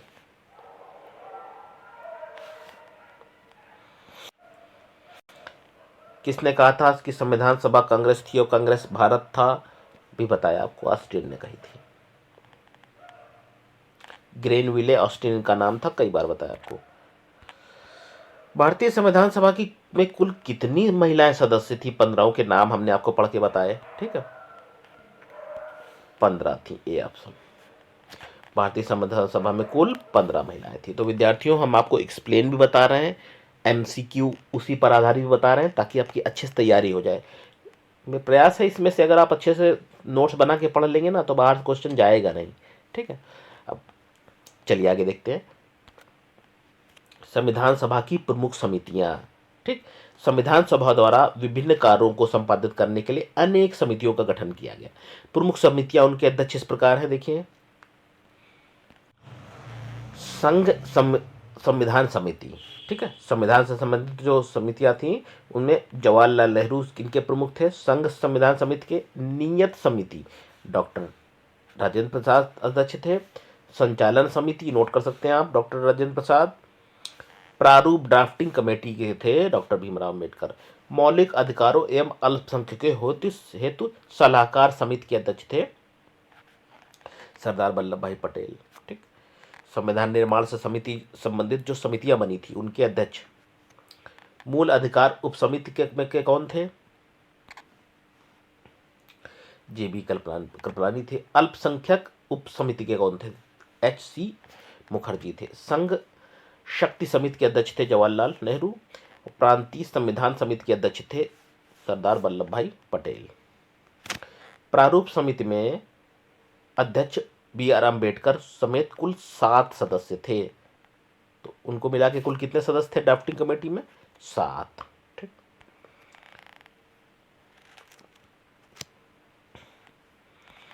जिसमें एन गोपाल स्वामी अयंगर, अल्लादी कृष्ण स्वामी अय्यर, के.एम. मुंशी थे, मोहम्मद सादुल्लाह थे, बी.एल. मित्र थे, डी.पी. खेतान शामिल थे, ठीक है। 7 के नाम दिए हैं उसमें। बाद में इसमें बी.एल. मित्र के स्थान पर एन माधवराव और डी.पी. खेतान की वर्ष 1948 में मृत्यु हो जाने पर टी.टी. कृष्णामाचारी को इस समिति में शामिल किया गया। नाम 7 के आप नोट कर लीजिएगा, आ जाते हैं, ठीक। तदर्थ झंडा समिति का गठन संविधान निर्माता परिषद ने किया था 23 जून 1947 को, झंडा समिति का किया। इसके अध्यक्ष कौन थे? डॉक्टर राजेंद्र प्रसाद थे झंडा समिति के। और अन्य सदस्य कौन थे झंडा समिति में? देख लीजिएगा, झंडा समिति में अबुल कलाम आजाद है, सरोजिनी नायडू है, सी राजगोपालाचारी है, के.एम. मुंशी है, डॉक्टर बी.आर. अम्बेडकर। चलिए, अभी हमने आपको बताया भारतीय संविधान से संबंधित गठित समितियां और उनके अध्यक्ष। चलो उसको रिवाइज कर लेते हैं। संविधान सभा की संघ संविधान समिति के अध्यक्ष कौन है? संघ संविधान समिति जवाहरलाल नेहरू, ठीक। अब देख सकते हैं फिर से। प्रांतीय संविधान समिति के अध्यक्ष प्रांतीय के थे डॉक्टर सरदार पटेल थे आपके, ठीक। संविधान सभा की प्रारूप समिति के अध्यक्ष थे बी.आर. अम्बेडकर जी थे, ठीक।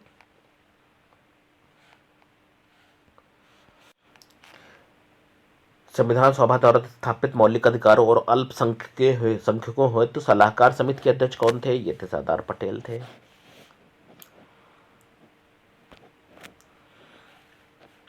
बी.आर. अम्बेडकर की अध्यक्षता में संविधान सभा की प्रारूप समिति में कितने अन्य सदस्य थे? अभी बताया हमने आपको 6 सदस्य थे, ठीक। उनको मिला के कुल 7 थे, अन्य अन्य सदस्य 6 हो जाएंगे। नाम भी हमने आपको बताए थे सबके भी, ठीक है। 6 सदस्य एम एन राय थे, अयंगर थे, 2 रिप्लेस हो गए थे, ठीक है। N Gopalaswami Ayyangar, Alladi Krishnaswami Ayyangar, K M Munshi, Mohammad Saadulla, B L Mitra, सब बताया आपको अभी हमने। बी एल मित्र के स्थान पर एन माधवराव हो गए थे और डी पी खेतान की मृत्यु हो गई थी, तो उनके स्थान पर टी टी कृष्णाचार्य हो गए थे, ठीक है, शामिल हुए ड्राफ्टिंग कमेटी में। संविधान प्रारूप समिति के सदस्य थे देखिए पूछे गए सदस्य तो आप 7 याद कर लीजिएगा नाम, ठीक। इसमें एन गोपाल स्वामी थे ड्राफ्टिंग कमेटी में, ठीक, और आपके अल्लादी कृष्णा स्वामी अय्यर, ठीक।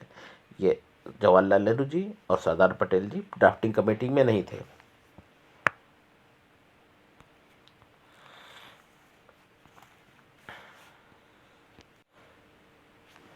संविधान पांडुलेखन समिति का निम्नलिखित में से कौन सा सदस्य नहीं था?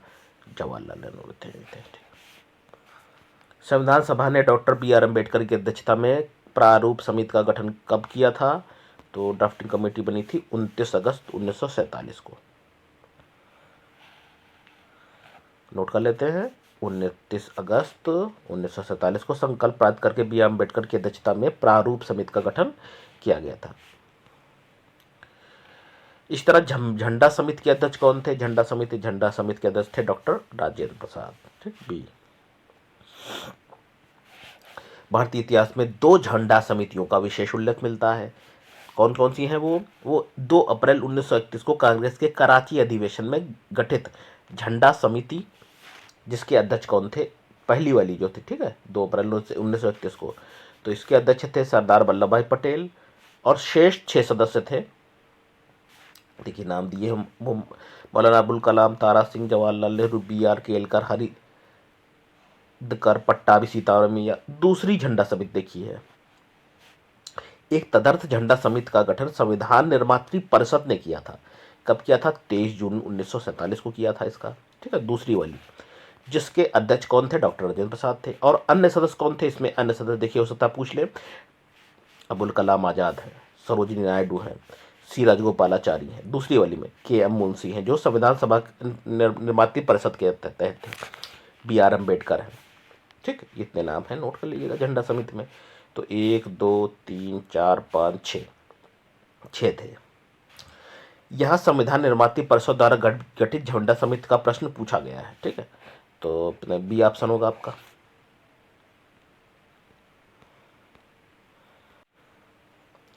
चलिए विद्यार्थियों, अब देखेंगे भारतीय संविधान का स्रोत, ठीक है, कौन सी व्यवस्था, कौन सी शासन पद्धति किस स्थान से ली गई है, ठीक है, महत्वपूर्ण है। आप पहले डिटेल बता रहे हैं, उसके बाद हम एमसीक्यू करा दे रहे हैं, रिवीजन भी हो जाएगा आपका, आप नोट कर देते रहिए, ठीक। भारतीय संविधान का अधिकांश भाग भारत शासन अधिनियम ने बताया आपको 1935 से प्रेरित है अधिकतर। ब्रिटेन के संविधान द्वारा संसदीय शासन पद्धति, ब्रिटेन से क्या लिया गया है? संसदीय शासन पद्धति, नोट करते रहिए क्योंकि इसी पर आधारित एमसीक्यू करने हैं। ब्रिटेन से संसदीय शासन पद्धति, विधि का शासन, मंत्रिमंडलीय प्रणाली, एकल नागरिकता, द्विसदनीय प्रणाली, विधायी प्रक्रिया, संसदीय विशेषाधिकार। ब्रिटेन इधर लिख लीजिए, ब्रिटेन, और क्या क्या ब्रिटेन से लिया गया है? एकल नागरिकता, ठीक, इस द्विसदनीय प्रणाली, विधायी प्रक्रिया, संसदीय विशेषाधिकार, इसे नोट बना सकते हैं आप। परमाधिकार लेख लिया गया है ब्रिटेन से, संसदीय शासन पद्धति ली गई है, विधि का शासन लिया गया है ब्रिटेन से, ठीक, जो 1935 अधिनियम था। अमेरिकी संविधान से देखिए क्या लिया गया है? उद्देशिका का विचार लिया गया है, न्यायिक पुनरावलोकन लिया गया है, न्यायपालिका की स्वतंत्रता ली गई है अमेरिका के संविधान से, और मूल अधिकार लिया गया है। उपराष्ट्रपति का पद लिया गया है, राष्ट्रपति पर महाभियोग और उच्चतम न्यायालय और उच्च न्यायालय के न्यायाधीशों को हटाए जाने के का जो उपबंध है वो अमेरिका के संविधान से ग्रहण किया गया है, ठीक, इसको नोट्स बना लीजिएगा। इसको अमेरिका के संविधान से क्या क्या लिया गया है। फिर से बता देते हैं, न्यायिक पुनरावलोकन लिया गया है अमेरिका संविधान से, न्यायपालिका की स्वतंत्रता, मूल अधिकार, उपराष्ट्रपति, ठीक है, देख लीजिएगा। और देखते हैं आयरलैंड से क्या लिया गया। आयरलैंड के संविधान से प्रेरणा लेकर नीति निर्देशक तत्व, डीपीएसपी जिसे बोलते हैं, ठीक है, नीति निर्देशक तत्व लिए गए आयरलैंड के संविधान से। और लिया गया है राष्ट्रपति का निर्वाचन भी लिया गया है आयरलैंड के सिद्धांत के आयरलैंड के संविधान से। और राज्यसभा में कुछ सदस्यों का नामांकन शामिल किए गए हैं। कनाडा से देखते क्या लिया गया है, कनाडा के संविधान से क्या लिया गया है। कनाडा के संविधान से सशक्त केंद्र के साथ संघीय व्यवस्था, केंद्र द्वारा राज्यपालों की नियुक्ति, उच्चतम न्यायालय का परामर्शी न्याय निर्णय, अवशिष्ट शक्तियों का केंद्र में निहित होना आदि, ये लिया गया है आपका कनाडा से। संसद के दोनों सदनों की संयुक्त बैठक, उद्देशिका की भाषा, व्यापार वाणिज्यिक समागम की स्वतंत्रता, समवर्ती सूची की व्यवस्था ऑस्ट्रेलिया के संविधान से ली गई है। समवर्ती सूची जो ली गई है ऑस्ट्रेलिया के संविधान से ली गई है।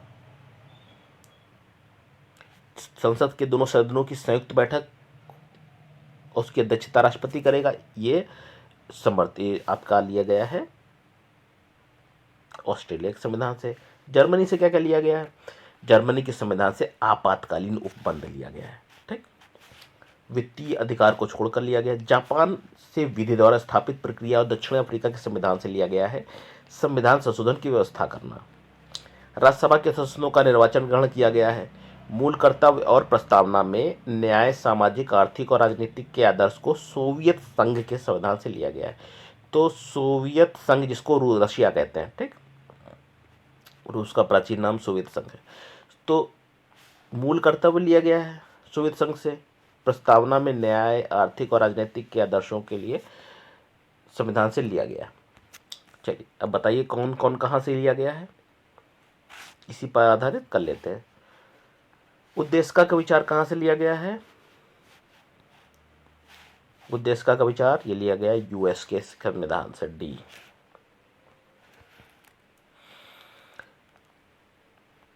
अगला है राजनीतिक व्यवस्था में कौन सबसे सर्वोच्च है, संविधान सबसे सर्वोच्च है।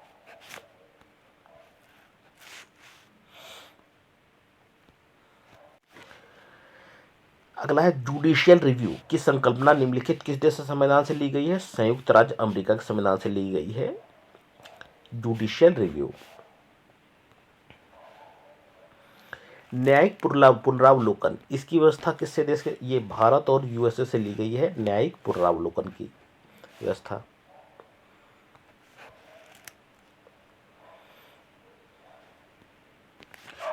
कौन सा लक्षण भारतीय परिसंघ और अमेरिका परिसंघ के समान रूप से पाया जाता है। देखिए भारतीय परिसंघ और अमेरिका परिसंघ रूप में पाया जाता है जो है संविधान के निर्वाचन के लिए परिसंघीय उच्चतम न्यायालय, आपका डी ऑप्शन जो हो जाएगा। संघात्मक व्यवस्था किससे ली गई है, बताया आपको कनाडा से ली गई है संघात्मक व्यवस्था।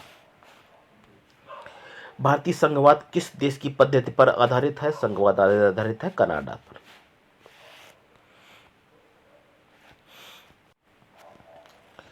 भारतीय संविधान में राज्यों की संघ की संकल्पना ये दिया गया, राज्यों का संघ किया गया ब्रिटिश नॉर्थ अमेरिका अधिनियम से, सी।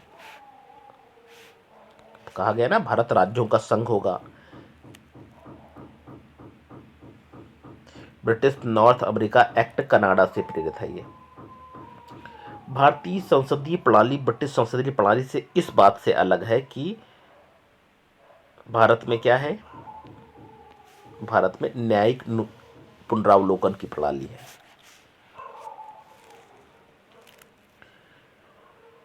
कौन सा कथन सत्य है, संयुक्त राज्य अमेरिका से में सरकार की संघीय प्रणाली है, ए, ये बात सही है।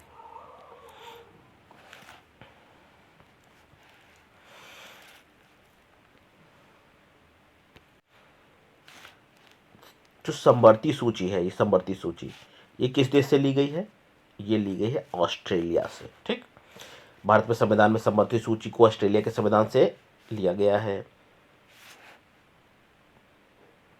समवर्ती सूची मालूम होगा आपको, जिन पर केंद्र और राज्य दोनों कानून बनाने का अधिकार है उसको कहते हैं समवर्ती। एक तो थी केंद्र सूची, राज्य सूची, फिर दूसरी समवर्ती सूची। समवर्ती सूची के विषय में आपको बताया, ऑस्ट्रेलिया के संविधान से ली गई है।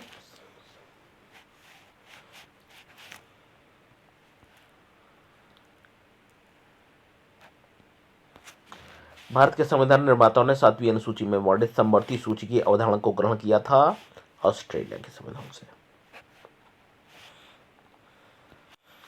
भारत के संविधान में समवर्ती सूची की अवधारणा ग्रहित की गई थी ऑस्ट्रेलिया के संविधान से।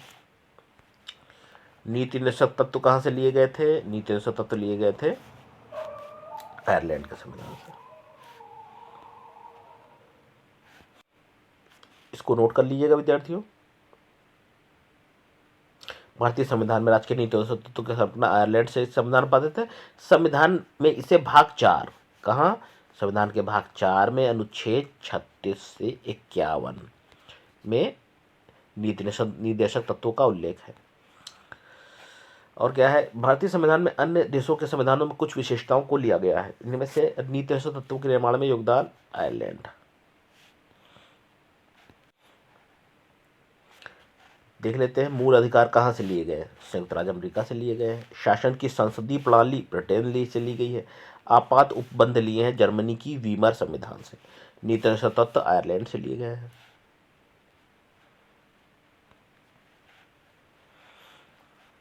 इसी तरह एक बार और रिवाइज कर लेते हैं।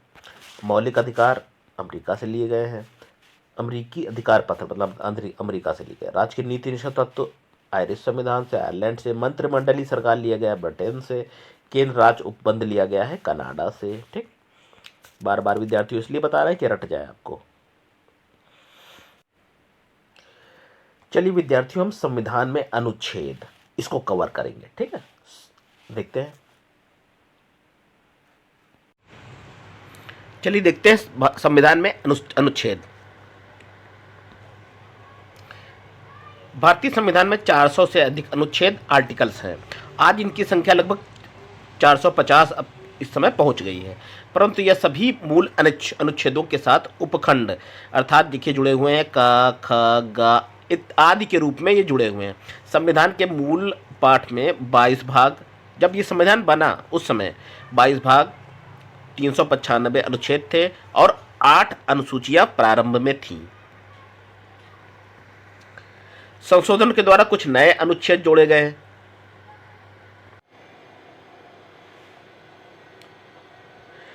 और कुछ अनुच्छेद निकाले भी गए हैं। जोड़े भी गए हैं कुछ अनुच्छेद, कुछ निकाले भी गए हैं। नई अनुसूचियां भी जोड़ी गई हैं और जिनकी संख्या 8 से, देखिए शुरुआत में 8 थी अनुसूचियां, अब 12 हो गई हैं। विधानतः नए राज्य को शामिल करना अनुच्छेद 2। नए राज्यों का गठन भारतीय संविधान का अनुच्छेद 3। विधि के सम्मुख समान चाहता है, यह बात अनुच्छेद 4 में है। और ये सब जो जो जोड़े गए। अस्पृश्यता का अंत अनुच्छेद 17। गिरफ्तारी और निरोध से संरक्षण यह है आपका अनुच्छेद 22 में है। और नीति निर्देशक तत्व ये अनुच्छेद 36 में। ठीक, तो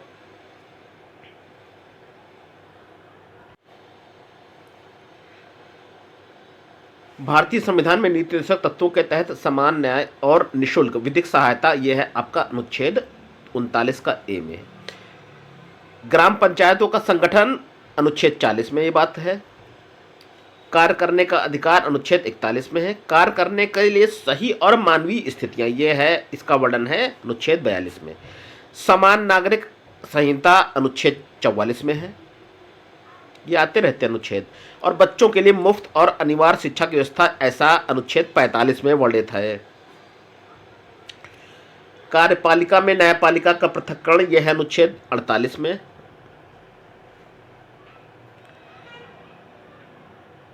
अड़तालीस में नहीं बल्कि अनुच्छेद 50 में उल्लिखित है। ठीक है, कार्यपालिका से न्यायपालिका को अलग करने की बात 50 में उल्लिखित है। अनुच्छेद 48 कृषि और पशुपालन के संगठन से संबंधित है। 48 कृषि एवं पशुपालन के संगठन से। 50 कार्यपालिका से न्यायपालिका को पृथक करना।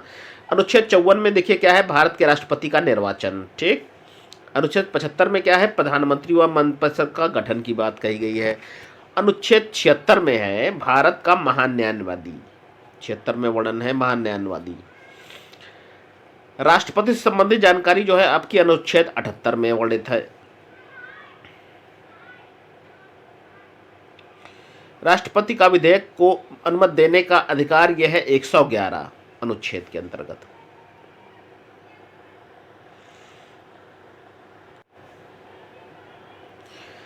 चलिए फिर से हम इसको रिवीजन कर लेते हैं। अनुच्छेद 1 में क्या कही गई? संघ का नाम और राज्य क्षेत्र। अनुच्छेद 2 नए राज्यों का प्रवेश एवं स्थापना से संबंधित है। अनुच्छेद 3 में नए राज्यों का निर्माण और वर्तमान राज्यों के क्षेत्र, सीमाएं और नामों में परिवर्तन। अनुच्छेद 5 में है संविधान के प्रारंभ के समय नागरिकता। नागरिकता का वर्णन अनुच्छेद 5 में वर्णित है।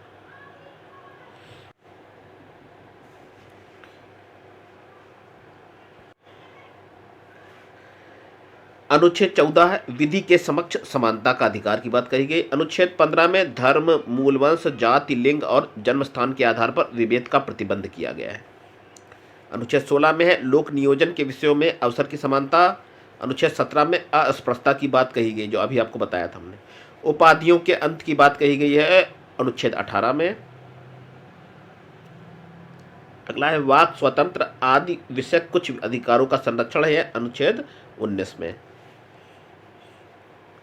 अनुच्छेद 20 में है अपराधों के लिए दोष सिद्ध के संबंध में संरक्षण है। 21 में है अनुच्छेद प्राण और दैहिक स्वतंत्रता का संरक्षण। अनुच्छेद 21 का में 6 से 14 वर्ष तक के सभी बच्चों को निःशुल्क और अनिवार्य शिक्षा का अधिकार दिया गया है, ये जोड़ा गया है अभी। अनुच्छेद 21 का इंपॉर्टेंट है, नोट कर लीजिए, के अंतर्गत 6 से 14 वर्ष तक के बच्चों को निःशुल्क और अनिवार्य शिक्षा, राइट टू एजुकेशन के तहत।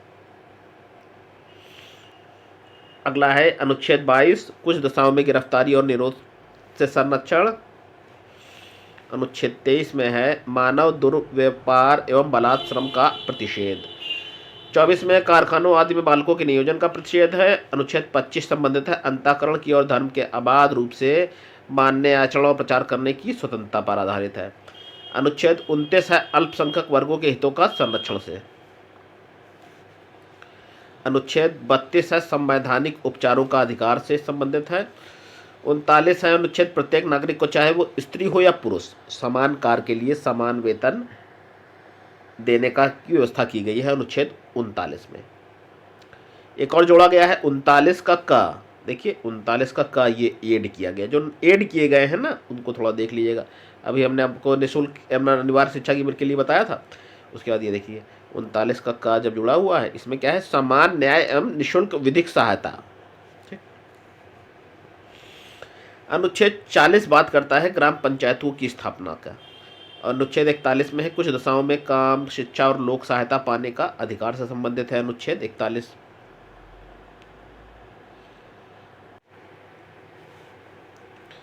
अनुच्छेद 44 है नागरिकों के लिए एक समान सिविल संहिता यूनिफॉर्म सिविल कोड का प्रावधान की बात कही है। ये नोट कर लीजिएगा, इसकी विशेष चर्चा में रहा है ये विषय समान सिविल संहिता। अनुच्छेद 44 फिर से कह रहे हैं, इनको नोट कर लीजिएगा, ये यूनिफॉर्म सिविल कोड की बराबर बात चलती आई है।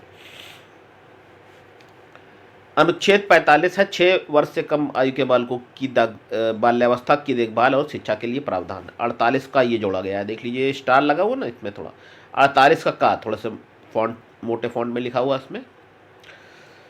पर्यावरण का संरक्षण और संवर्धन और वन और वन्य जीवों की रक्षा से संबंधित आपका 48 का।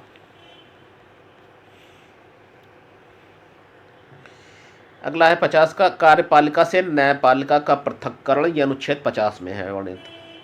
51 में अंतर्राष्ट्रीय शांति एवं सुरक्षा की अभिवृद्धि 51 है। मूल कर्तव्य जो दिए हुए हैं आपके 51 के का में दिए हुए हैं, ठीक। Fundamental duties. अनुच्छेद 52 संबंधित है भारत के राष्ट्रपति से। अनुच्छेद 55 में है राष्ट्रपति के निर्वाचन की पद्धति दी हुई है। अनुच्छेद 57 में है पुनर्निर्वाचन के लिए पात्रता।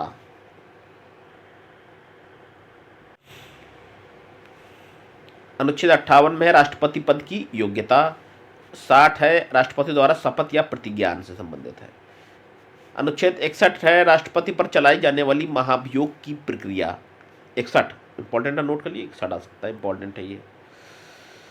महाभियोग संबंधित है 61 से अनुच्छेद राष्ट्रपति पर महाभियोग लगाने की प्रक्रिया से। उपराष्ट्रपति का निर्वाचन 66 अनुच्छेद संबंधित है।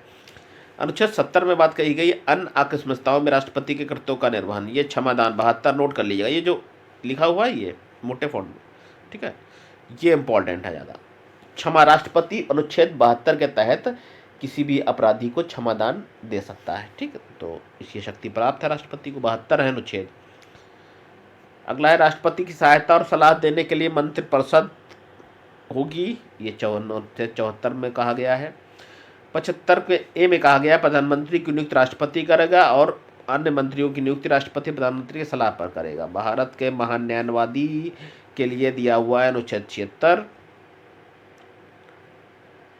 संसद के गठन का प्रावधान है अनुच्छेद 79 में। राज्यसभा की संरचना अनुच्छेद 80 में।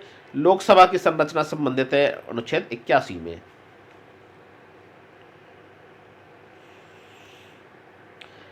और राज्यसभा एक स्थायी सदन है, ऐसा कहा गया है अनुच्छेद 83 के ए में, ठीक। संसद की सदस्यता के लिए अर्हता 84 है। और ये देखते हैं अनुच्छेद 100 का ए, पार्ट ए, 100 का ए में ये बात है कि लोकसभा अध्यक्ष द्वारा अपने निर्णायक मत का प्रयोग पक्ष और विपक्ष के मत बराबर टाई होने पर, ठीक है, तो लोकसभा का अध्यक्ष निर्णायक मत के रूप में कार्य कर सकता है जब बिल्कुल बराबर हो दोनों के मतों का, पक्ष को भी उतने मिले विपक्ष को भी उतने मिले। 108 में क्या है, दोनों सदनों की संयुक्त बैठक, अनुच्छेद 108 कहता है कि संसद के दोनों सदनों की संयुक्त बैठक आहूत की जाएगी। और कौन सा है, धन विधेयक से संबंधित 108, 111, ये देखिए, अल्लाह देखिए, ये इंपॉर्टेंट है ज़्यादा। 111 संसद के दोनों सदनों द्वारा पारित विधेयक को राष्ट्रपति की अनुमति से संबंधित है। वार्षिक वित्तीय विवरण 112 है, धन के तुरंत बाद वार्षिक वित्तीय विवरण। और कौन सा मोस्ट इंपॉर्टेंट देख लेते हैं, ठीक है, वैसे है तो सभी इंपॉर्टेंट लेकिन मोस्ट देख लेते हैं। अनुच्छेद 123 देखिए, संसद के विश्रांत काल में अध्यादेश प्रख्यापित करने का राष्ट्रपति की शक्ति प्राप्त है 1, 2, 3 अनुच्छेद के अंतर्गत। 124 है उच्चतम न्यायालय की स्थापना और गठन से। और 137 में देखिए है उच्चतम न्यायालय की पुनर्वलोकन की शक्ति।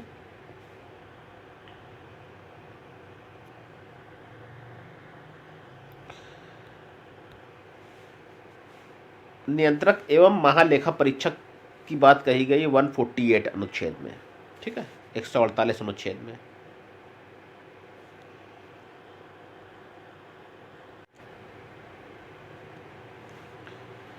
एक 155 अनुच्छेद है, राज्यपाल की नियुक्ति से संबंधित है।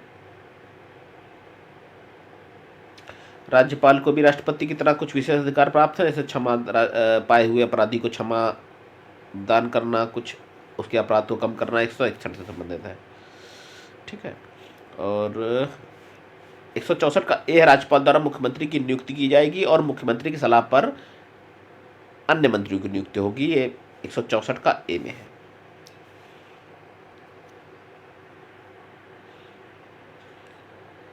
अनुच्छेद 213 देखिए, ठीक। विधानमंडल में विश्राम काल में राज्यपाल को अध्यादेश जारी करने की शक्ति, राज्यपाल अध्यादेश जारी कर सकता है 213 अनुच्छेद के तहत।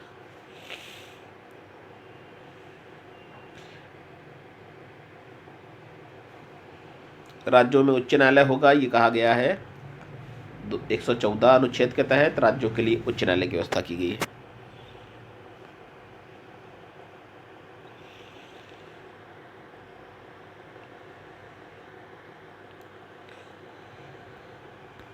अनुच्छेद 226 में उच्च न्यायालय को कुछ रिट जारी करने की शक्ति प्राप्त है 226 अनुच्छेद में। 239 का काम है, दिल्ली के संबंध में विशेष उपबंध दिए गए हैं।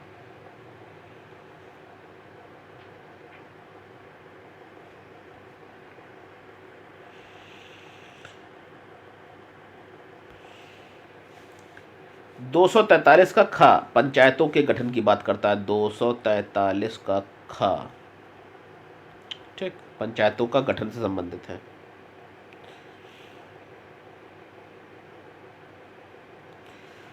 दो 243 का टास है, पंचायतों के लिए निर्वाचन से संबंधित है।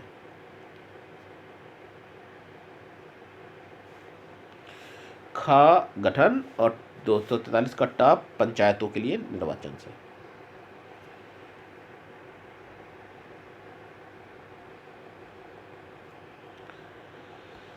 नेक्स्ट 249 है राज्य सूची के विषय में संबंध में राष्ट्रीय हित में विधि बनाने की संसद की शक्ति से संबंधित है।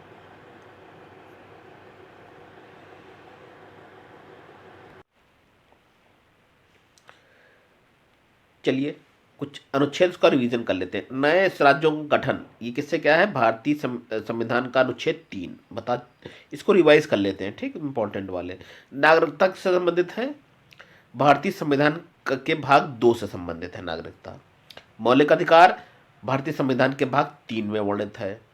प्रशासनिक अधिकरण की स्थापना भारतीय संविधान का अनुच्छेद 323 के ए में वर्णित है।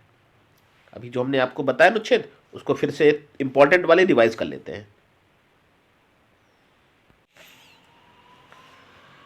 नेक्स्ट है राष्ट्रपति के सिफारिश के बगैर कोई विधेयक जो कर लगाता है विधायिका में नहीं रखा जा सकता। यह प्रावधान भारत के संविधान के किस अनुच्छेद के अंतर्गत आता है, यह है अनुच्छेद 117 के अंतर्गत।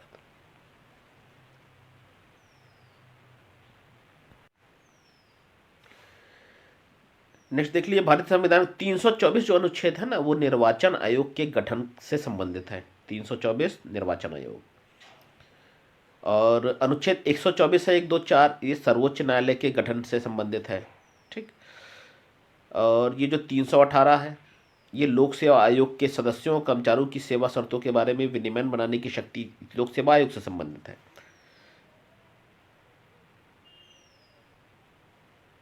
और आपका जो 332 है, राज्यों की विधानसभाओं में अनुसूचित जनजातियों और जातियों के स्थानों के आरक्षण से संबंधित है। 332। 315 जो अनुच्छेद है, ये लोक सेवा आयोग से संबंधित है। 318 कर्मचारियों के चयन, सदस्यों की सेवाएं और शर्तों संबंधित है। और लोक सेवा आयोग से 315 है संबंधित, ठीक है।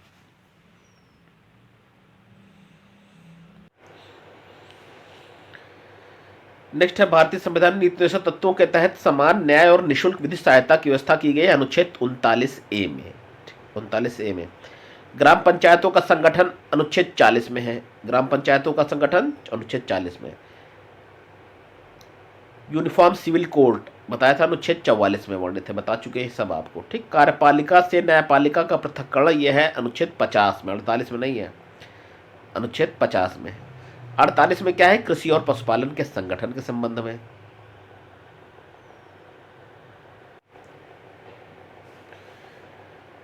इसको भी देख लीजिए, संविधान का अनुच्छेद है 14 समानता के अधिकार से संबंधित है। अनुच्छेद 36 जो है वो नीति निर्देशक तत्वों से संबंधित है।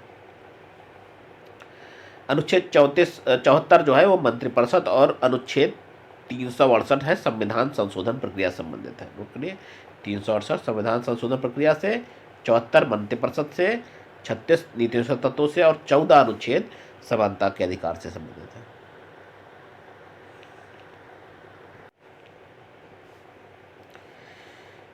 नेक्स्ट देख लिए, विधानता नए राज्य को शामिल करना अनुच्छेद 2 में है। समता का अधिकार अनुच्छेद 14 में। गिरफ्तारी और निरोध से संरक्षण अनुच्छेद 22 में है। राष्ट्रपति का विधेयक को अनुमति देने का अधिकार, यह है अनुच्छेद 111 में।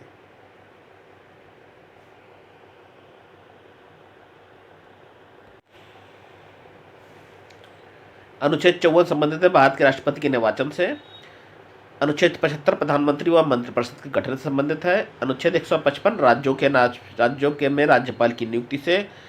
164 मुख्यमंत्री और मंत्रिपरिषद की नियुक्ति से। राज्य विधानसभाओं की संरचना से 170, ठीक।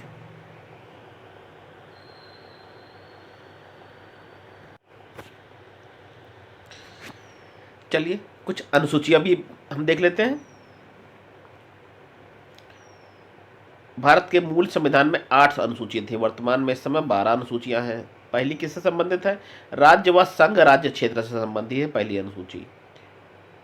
दूसरी अनुसूची भारतीय संघ के पदाधिकारियों को मिलने वाले वेतन, भत्ते और पेंशन आदि का उल्लेख है दूसरी अनुसूची में। तीसरी अनुसूची में क्या उल्लेख है, भारतीय संघ के कुछ पदाधिकारियों के शपथ और प्रतिज्ञान के प्रारूप के संबंध में। चौथी अनुसूची जो है वो भारत के राज्यों और संघ राज्य क्षेत्रों, दिल्ली और पुडुचेरी के राज्यसभा में प्रतिनिधित्व का विवरण से संबंधित है। पांचवी जो अनुसूची है वो है अनुसूचित क्षेत्रों और अनुसूचित जनजातियों के प्रशासन व नियंत्रण के संबंध में है, पांचवी अनुसूची। छठी अनुसूची है असम, मेघालय, त्रिपुरा और मिजोरम के जनजातीय क्षेत्रों के प्रशासन के संबंध में इंपॉर्टेंट है छठी। ठीक, छठी अनुसूची आती है असम, मेघालय, त्रिपुरा और मिजोरम में जनजातीय क्षेत्रों का कैसे प्रशासन होगा, तो इससे संबंधित है। अगला है सातवीं अनुसूची। तो देखिए बताया आपको, सातवीं अनुसूची के अंतर्गत तीन अनुसूचियां हैं, संघ सूची है, राज्य सूची है और समवर्ती सूची है। संघ सूची में 97 विषय आते हैं संघ सूची के अंतर्गत, जो अब 100 हो गए हैं वर्तमान में। ठीक, जिस पर केवल संघ सरकार ही, केंद्र सरकार ही कानून बना सकती है। राज्य सूची में कितने हैं कुल? राज्य सूची में कुल 66 विषय हैं, वर्तमान में 61 रह गए हैं। ठीक ठीक, 61 है वर्तमान समय के। तो राज्य सूची के विषयों पर राज्य सरकार कानून बनाएगी। समवर्ती सूची में देखिए 47 विषय जो थे, अब इसमें रह गए हैं वर्तमान में 52। ठीक, 52 तो 52 है समवर्ती सूची के, 61 है आपकी राज्य सूची के।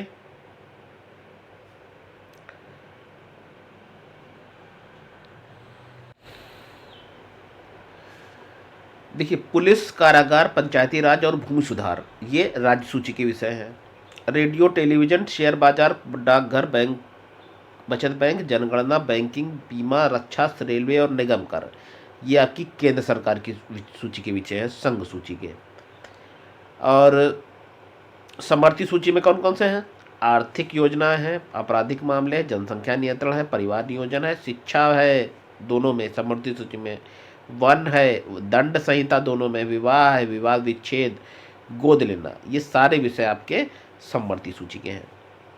आठवीं सूची है, इंपॉर्टेंट है, इसमें भारतीय संविधान द्वारा मान्यता प्राप्त 22 भाषाओं का उल्लेख किया गया है। मान्यता प्राप्त 22 भाषाएं। तो शुरुआत में तो इसमें 14 भाषाएं थी, 1967 में, सब इंपॉर्टेंट है इसलिए देखिए लगा हुआ है ना अंडरलाइन, सब इंपॉर्टेंट है। 1967 में क्या हुआ, सिंधी को 21वें संविधान संशोधन द्वारा 1992 में कोंकणी, नेपाली और मणिपुरी को 71वें संविधान संशोधन द्वारा, तो सिंधी 1967 ने, कोंकणी, नेपाली और मणिपुरी इसको 1992 में। इसी तरह संथाली, डोगरी, मैथिली और बोडो को 92वां संविधान संशोधन वर्ष 2004 में 8वीं अनुसूची में शामिल कर लिया गया। तो जैसे शुरुआत में 14 थी, ठीक है, फिर एक शामिल हुई, कौन सी आपकी शामिल हुई? सिंधी। ठीक, उसके बाद कोंकणी, नेपाली और मणिपुरी, 3 भाषाएं शामिल हुई। उसके बाद संथाली, डोगरो, मैथिली और बोडो, इंपॉर्टेंट है, ये आता है, इसमें 4 शामिल हुई, तो कुल मिला के 22 भाषाएं। ठीक है, ये 92वां संविधान संशोधन द्वारा संथाली, डोगरी, मैथिली और बोडो को शामिल किया गया। 9वीं अनुसूची विशिष्ट अधिनियमों और विनियमों का सत्यापन से संबंधित है। प्रथम संविधान संशोधन 1951 द्वारा संविधान में शामिल है। वर्तमान में इस अनुसूची में लगभग 284 अधिनियम है। 10वीं अनुसूची जो है वो दल परिवर्तन के आधार पर निरहरता के संबंध में उपबंध है। इसमें 92वां संविधान संशोधन अधिनियम 1985 में है, तो संविधान में शामिल किया गया। 11वीं अनुसूची है, पंचायतों के अधिकार से संबंधित है, प्राधिकार और दायित्व के संबंध में है। 73वां संवैधानिक संशोधन जो अधिनियम है वो संविधान में शामिल है। इस अनुसूची में पंचायती राज से संबंधित 29 विषय हैं। 29 विषय है किसमें? 73वें संवैधानिक संशोधन द्वारा। 12वीं अनुसूची है, नगर पालिकाओं के अधिकार, प्राधिकार और दायित्व आदि से संबंधित है। 74वें संविधान संशोधन अधिनियम 1992 द्वारा संविधान में शामिल किया गया था।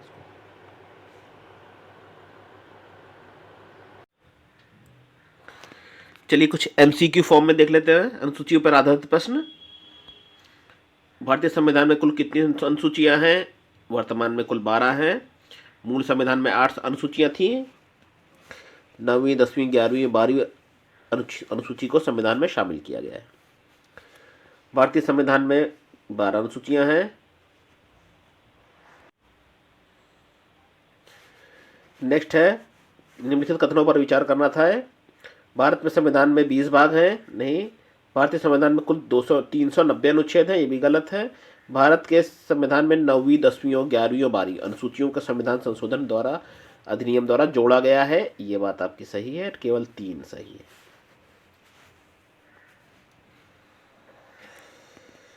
नेक्स्ट है, भारतीय संविधान में निम्न दी गई अनुसूचियों में से कौन सी एक राज्य के नामों की सूची और उनके राज्य क्षेत्र का ब्यौरा देती है?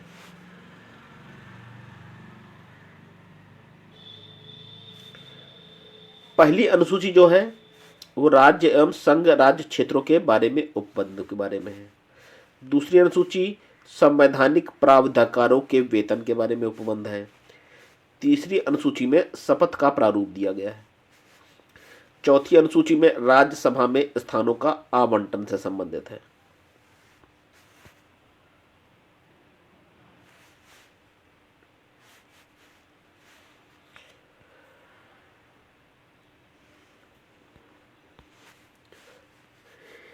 यदि भारत संघ के नए राज्य का सृजन करना हो तो संविधान को निम्नलिखित अनुसूचियों में से किस एक को अवश्य संशोधित करना चाहिए? नए राज्य का गठन से संबंधित आपका है पहली अनुसूची है।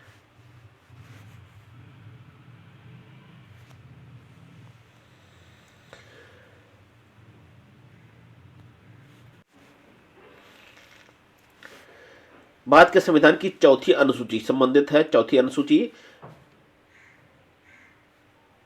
राज्यसभा में स्थानों के आवंटन से संबंधित है। संविधान की चौथी अनुसूची।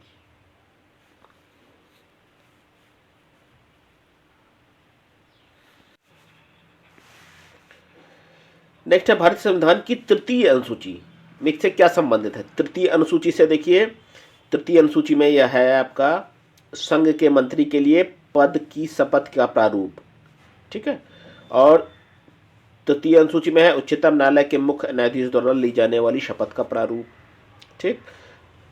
और चौथा है संसद के सदस्यों द्वारा ली जाने वाली शपथ का प्रारूप। तो मतलब सबकी शपथ के प्रारूप दिए गए हैं भारतीय संविधान की तृतीय अनुसूची में। आपका सी ऑप्शन हो जाएगा, 1, 2, 4, ठीक। राष्ट्रपति का उल्लेख नहीं है इसमें, तो राष्ट्रपति की शपथ देखिए विस्तृत रूप से। भारतीय संविधान की तृतीय अनुसूची शपथ या प्रतिज्ञान के प्रारूप के से संबंधित है। इस अनुसूची में निम्नलिखित में से ली जाने वाली पद और गोपनीयता की शपथ का प्रारूप दिया गया है। किसका किसका दिया गया है? संघ के मंत्री का, संसद के निर्वाचन के अभ्यर्थी का, संसद के सदस्य का, उच्चतम न्यायालय के न्यायाधीशों और भारत के नियंत्रक महालेखा परीक्षक का, किसी राज्य के मंत्री का, राज्य विधानमंडल के निर्वाचन के अभ्यर्थी का, राज्य विधानमंडल के सदस्य तथा उच्च न्यायालयों के न्यायाधीश का। इस प्रकार तृतीय अनुसूची में कुल 8 प्रारूप दिए हुए हैं।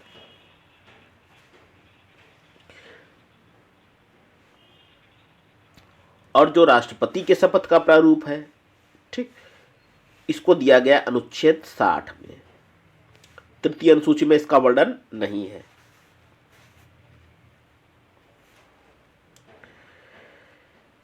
नेक्स्ट देखेंगे संविधान की अनुसूची और विषय।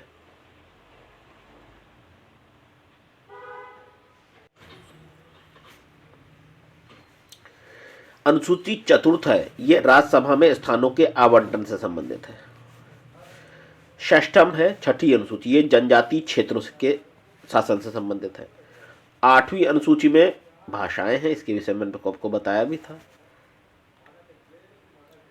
पहले एक भाषा जुड़ी गई, फिर 3, फिर 4, यानी कि पहले शुरुआत में 14 थी, फिर 8वीं 22 भाषाएं इस समय। 9वीं में भूमि सुधार है।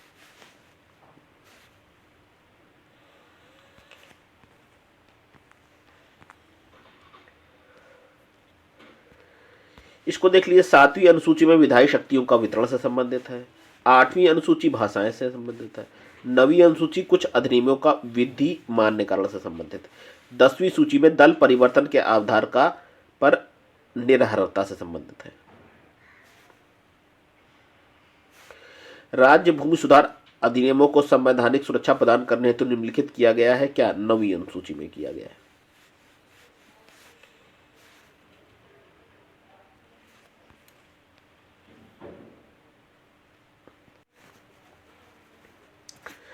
सूचियां देखेंगे, अभी हम आपको बता भी चुके हैं। संघ सूची में 97 विषय थे जो वर्तमान समय में 100 हो गए हैं। राज्य सूची के विषय 66 थे, कम होकर के 61 रह गए हैं। कुछ विषयों को समवर्ती सूची में शामिल कर लिया गया है। इसी तरह से समवर्ती सूची में 47 प्रविष्टियां थी, 47 क्षेत्र आते थे, जो अब वर्तमान में रहकर 52 हो गए हैं। तो संघीय सूची में 100 है, राज्य सूची में 61 है, समवर्ती में 52 है। भारत के संविधान के अंतर्गत आर्थिक योजना किसका विषय है? समवर्ती योजना का विषय है। आर्थिक योजनाएं जो राज्य और केंद्र सरकार दोनों का आधिपत्य है, दोनों उस विषय पर कानून बना सकती है। अगला है आर्थिक नियोजन। भारतीय संविधान की आर्थिक नियोजन समवर्ती सूची में आता है। कौन सा विषय समवर्ती सूची का है, सब इसमें बताना है आपको। तो देखिए, आपराधिक मामले जो हैं ये आते हैं समवर्ती सूची के। ठीक, जो पुलिस होती है वो राज्य सूची का विषय होती है। विदेशी हो गए मामले, हो गए रेडियो, हो गए टेलीविजन, हो गए ये टेलीविजन प्रसारण संबंधी हैं, ये संघ सूची के अंतर्गत आते हैं। ठीक है, आपराधिक मामले दोनों में दिए हुए हैं, समवर्ती राज्य सूची में भी है और संघ सूची में भी है।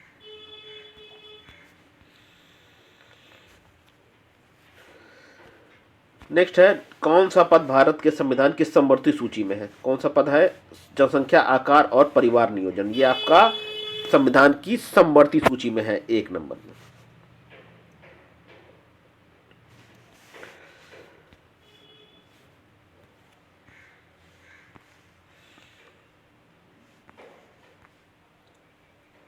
नेक्स्ट देखिए,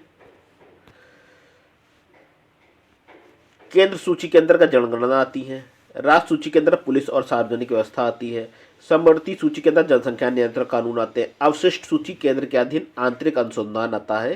ये केंद्र सूची के विषय है।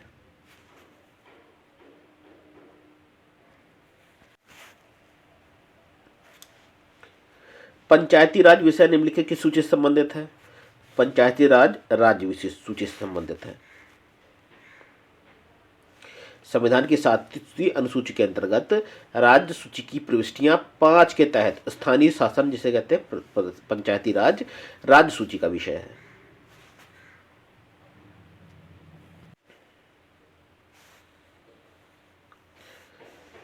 नेक्स्ट है, निम्नलिखित में से कौन सा विषय भारतीय संविधान की 7वीं अनुसूची की सूची 3rd यानी समवर्ती सूची में शामिल है? समवर्ती सूची में कौन सा है?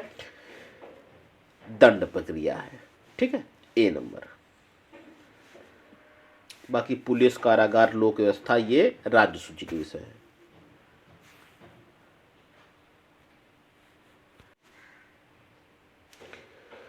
अगला, विवाह, विभेद, विच्छेदन, गोद लेना संविधान की 7वीं अनुसूची में निम्नलिखित के अंतर्गत शामिल किए गए हैं। देखिए, ये जो विवाह है, विवाद विच्छेद है, गोद लेना है, ये आपका आते हैं समवर्ती सूची के अंतर्गत है, C।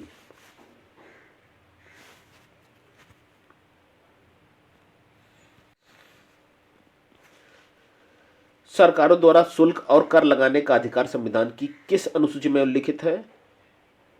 शुल्क और कर लगाने का अधिकार ये 7वीं अनुसूची में वर्णित है।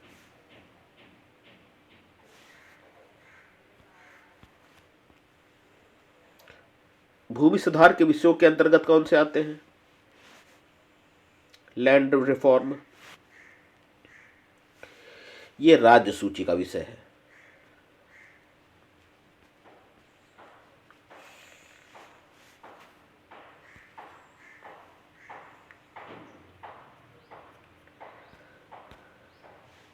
अगला है, कोहिलो केस भारत के संविधान की किस अनुसूची से संबंधित है? कोहिलो केस संबंधित है 9वीं अनुसूची से।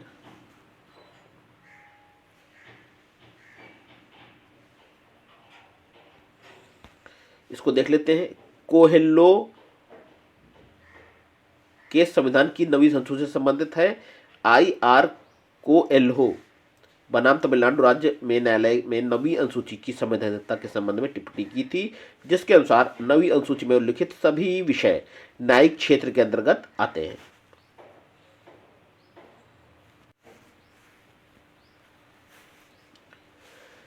ये मोस्ट इंपॉर्टेंट है, देख लीजिए इसको।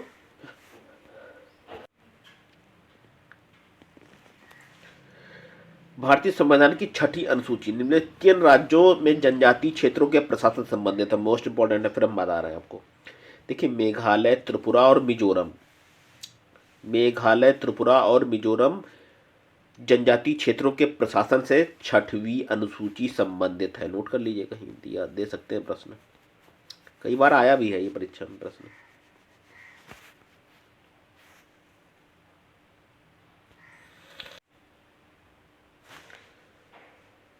संविधान की 11वीं अनुसूची किससे संबंधित है? पंचायती राज से। मोस्ट इंपॉर्टेंट ये भी है, संविधान की 11वीं अनुसूची में 73वें संविधान संशोधन अधिनियम 1992 के माध्यम से जोड़ी गई। इसमें कुल 29 विषय कौन से आए? मत्स्य उद्योग आए, पेय जल आया, गरीबी उन्मूलन कार्यक्रम, परिवार कल्याण, महिला एवं बाल विकास, सार्वजनिक वितरण प्रणाली इत्यादि विषय इसमें शामिल किए गए, जिन पर पंचायती राज को विधि बनाने की शक्ति दी गई है।